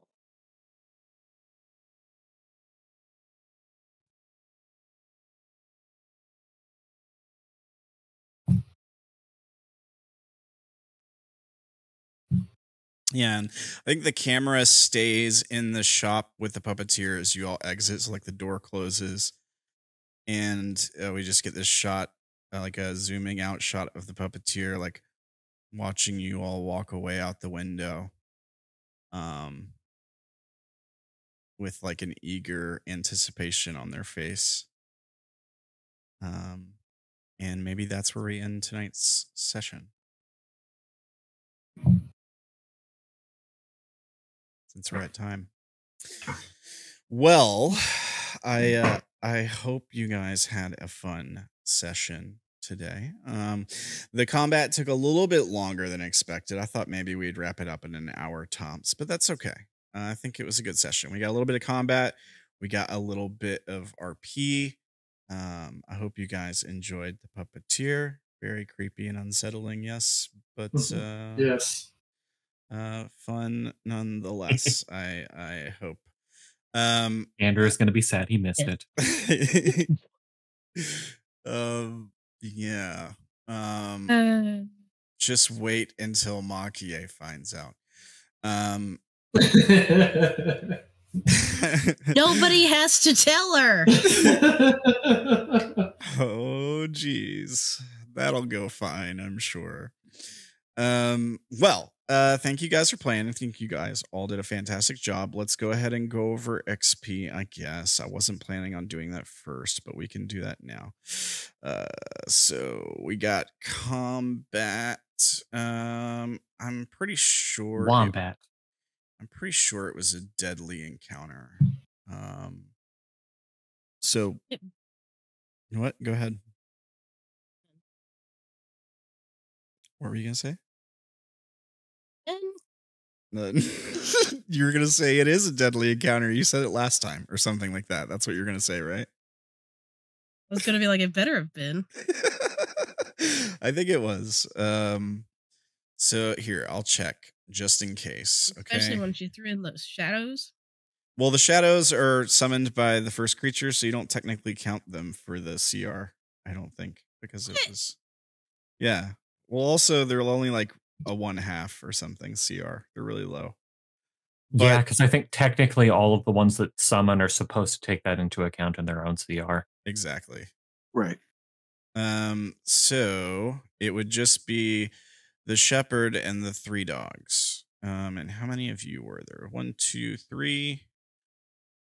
And we really count Marge. I wouldn't count Marge. She did nothing but waste resources because I had to waste a turn and healing to get I tell her you what, because Mard contributed absolutely nothing to the encounter, I will not count Marge. So there was only 4 of y'all then, right? And let's see. The shepherd was CR 11, and the doggos were a CR 8. Really? They're that high? I felt really weak for an 8. All right. Let me get out my handy dandy calculator. All right, the 4 of you are 17, right?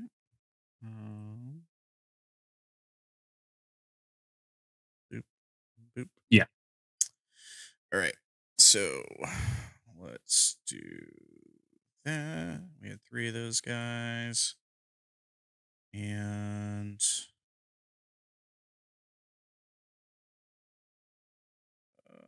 let's see. Wow.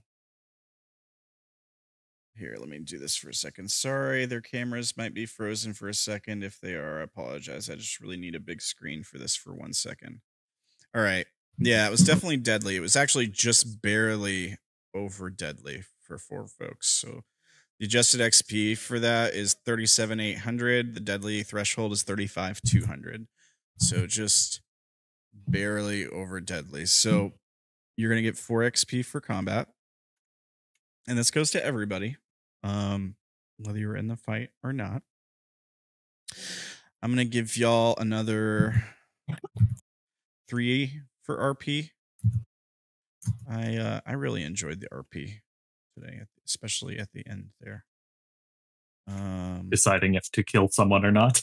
Yeah, and it's like, it's not often that you guys decide not to kill someone. Somebody was trying really hard there. So deciding to kill people or not is the only roleplay I do. And yeah, but usually, let's be honest, it's for you. It's deciding to kill someone. At least for Myrkrið, anyway. And also, like, you were basically given an opportunity to pretty much do anything you desired, and you chose not to do it, which shows restraint. Hence why Candor is sad. Yeah. And also, like, intelligence, right? Like you guys are, you're from heaven. Like, you have been taught about how demons can be, and this is exactly what they do. This is like textbook demon, to basically offer you anything you want to essentially tempt you off the path to enlightenment, is the idea. I was never on that path. Yeah, but you're considered, maybe you're not from heaven, but you're considered a part of the group, and I'm calling the group the enlightened. But yeah, I mean, that's kind of one of the reasons it was kind of interested in you, I suppose. You could have been a good potential mark because of that. But you didn't bite either, right? They told me not to bite. So that was neat. We got a little bit of lore quest stuff. I'll give you a 2. We got kind of a little bit of lore through the interaction with the puppeteer, and like, you definitely made progress. Actually, I'm gonna bump it up to a 3, because I'm gonna count like the visiting the puppeteer as like a quest. That's something you had wanted to do since you'd heard about the puppeteer Quartz. You had been mentioning wanting to visit them. So, yeah, I feel like it's fair to bump it up a little bit just for that. And we did get some lore, like kind of a little bit, like the name at the end could be lore and stuff. So, and also potentially the group has another NPC now, an undead human dog thing.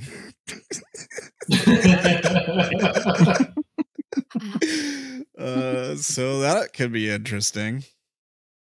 Just wait till Lucero joins the group with the new puppy. Yeah.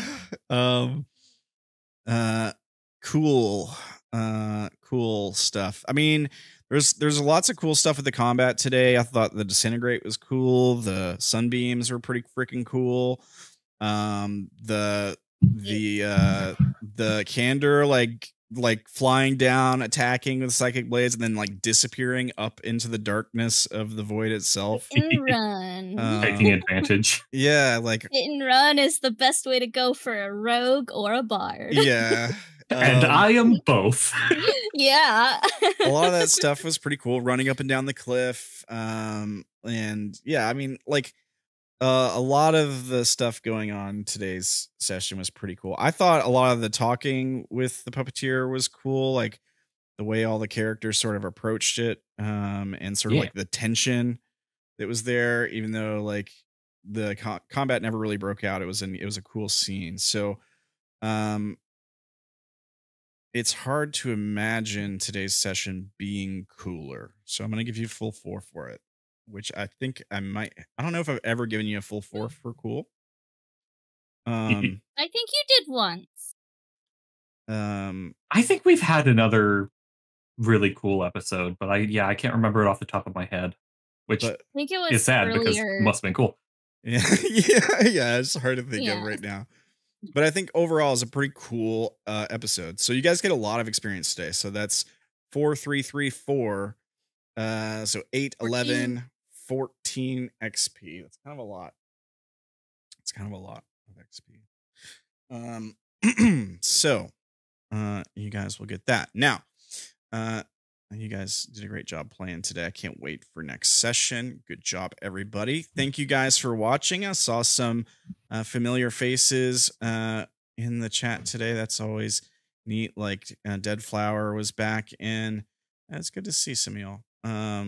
So what you can do, don't forget, you can jump in the Discord. It's free. You can see the memes. You can ask questions about lore. You can bother these folks. You can poke me. You can also see like channel announcements for when the stream goes up, when a video goes out. You can do all kinds of stuff. You can ask Ella about art stuff for like setting up Vroids and for whatever else, because Deviant Art is not her friend right now, I guess. No, I just don't feel like trying to remember my password. Okay, all right, well, fair enough. So if you want to do any of that, it's free. You can jump in the Discord. There's the link. And you can check out the artwork for Vash, Wolfrin's A-Team character at deviantart.com/Jessica Peguerero. Yeah, the good guy. Sure. Okay.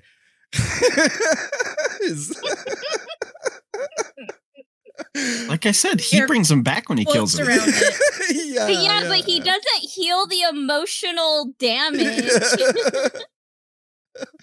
Yeah, emotional damage.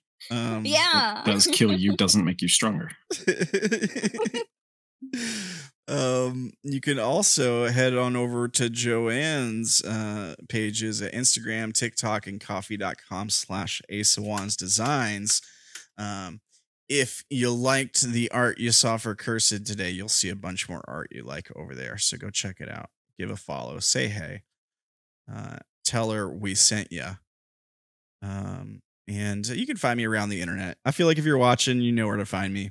You know, Twitch, YouTube, all the same place. Twitter, around. I'm around. I think that's all I got. You guys got anything? Any shout outs or anything? And remembers? I think so. Don't forget. Too bad we already did. Yeah, don't forget to not forget. Yeah. Yeah, don't forget that thing that you're forgetting.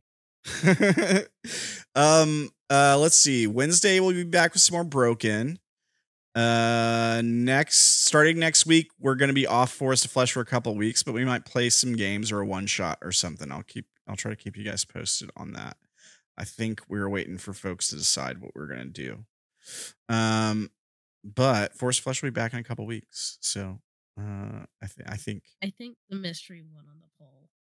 Oh, okay. Cool. All right. Mystery game then. All right. So stuff is happening. It's just a mystery. It is a mystery. You can ignore my vote if it's for next week because I won't be here. All right.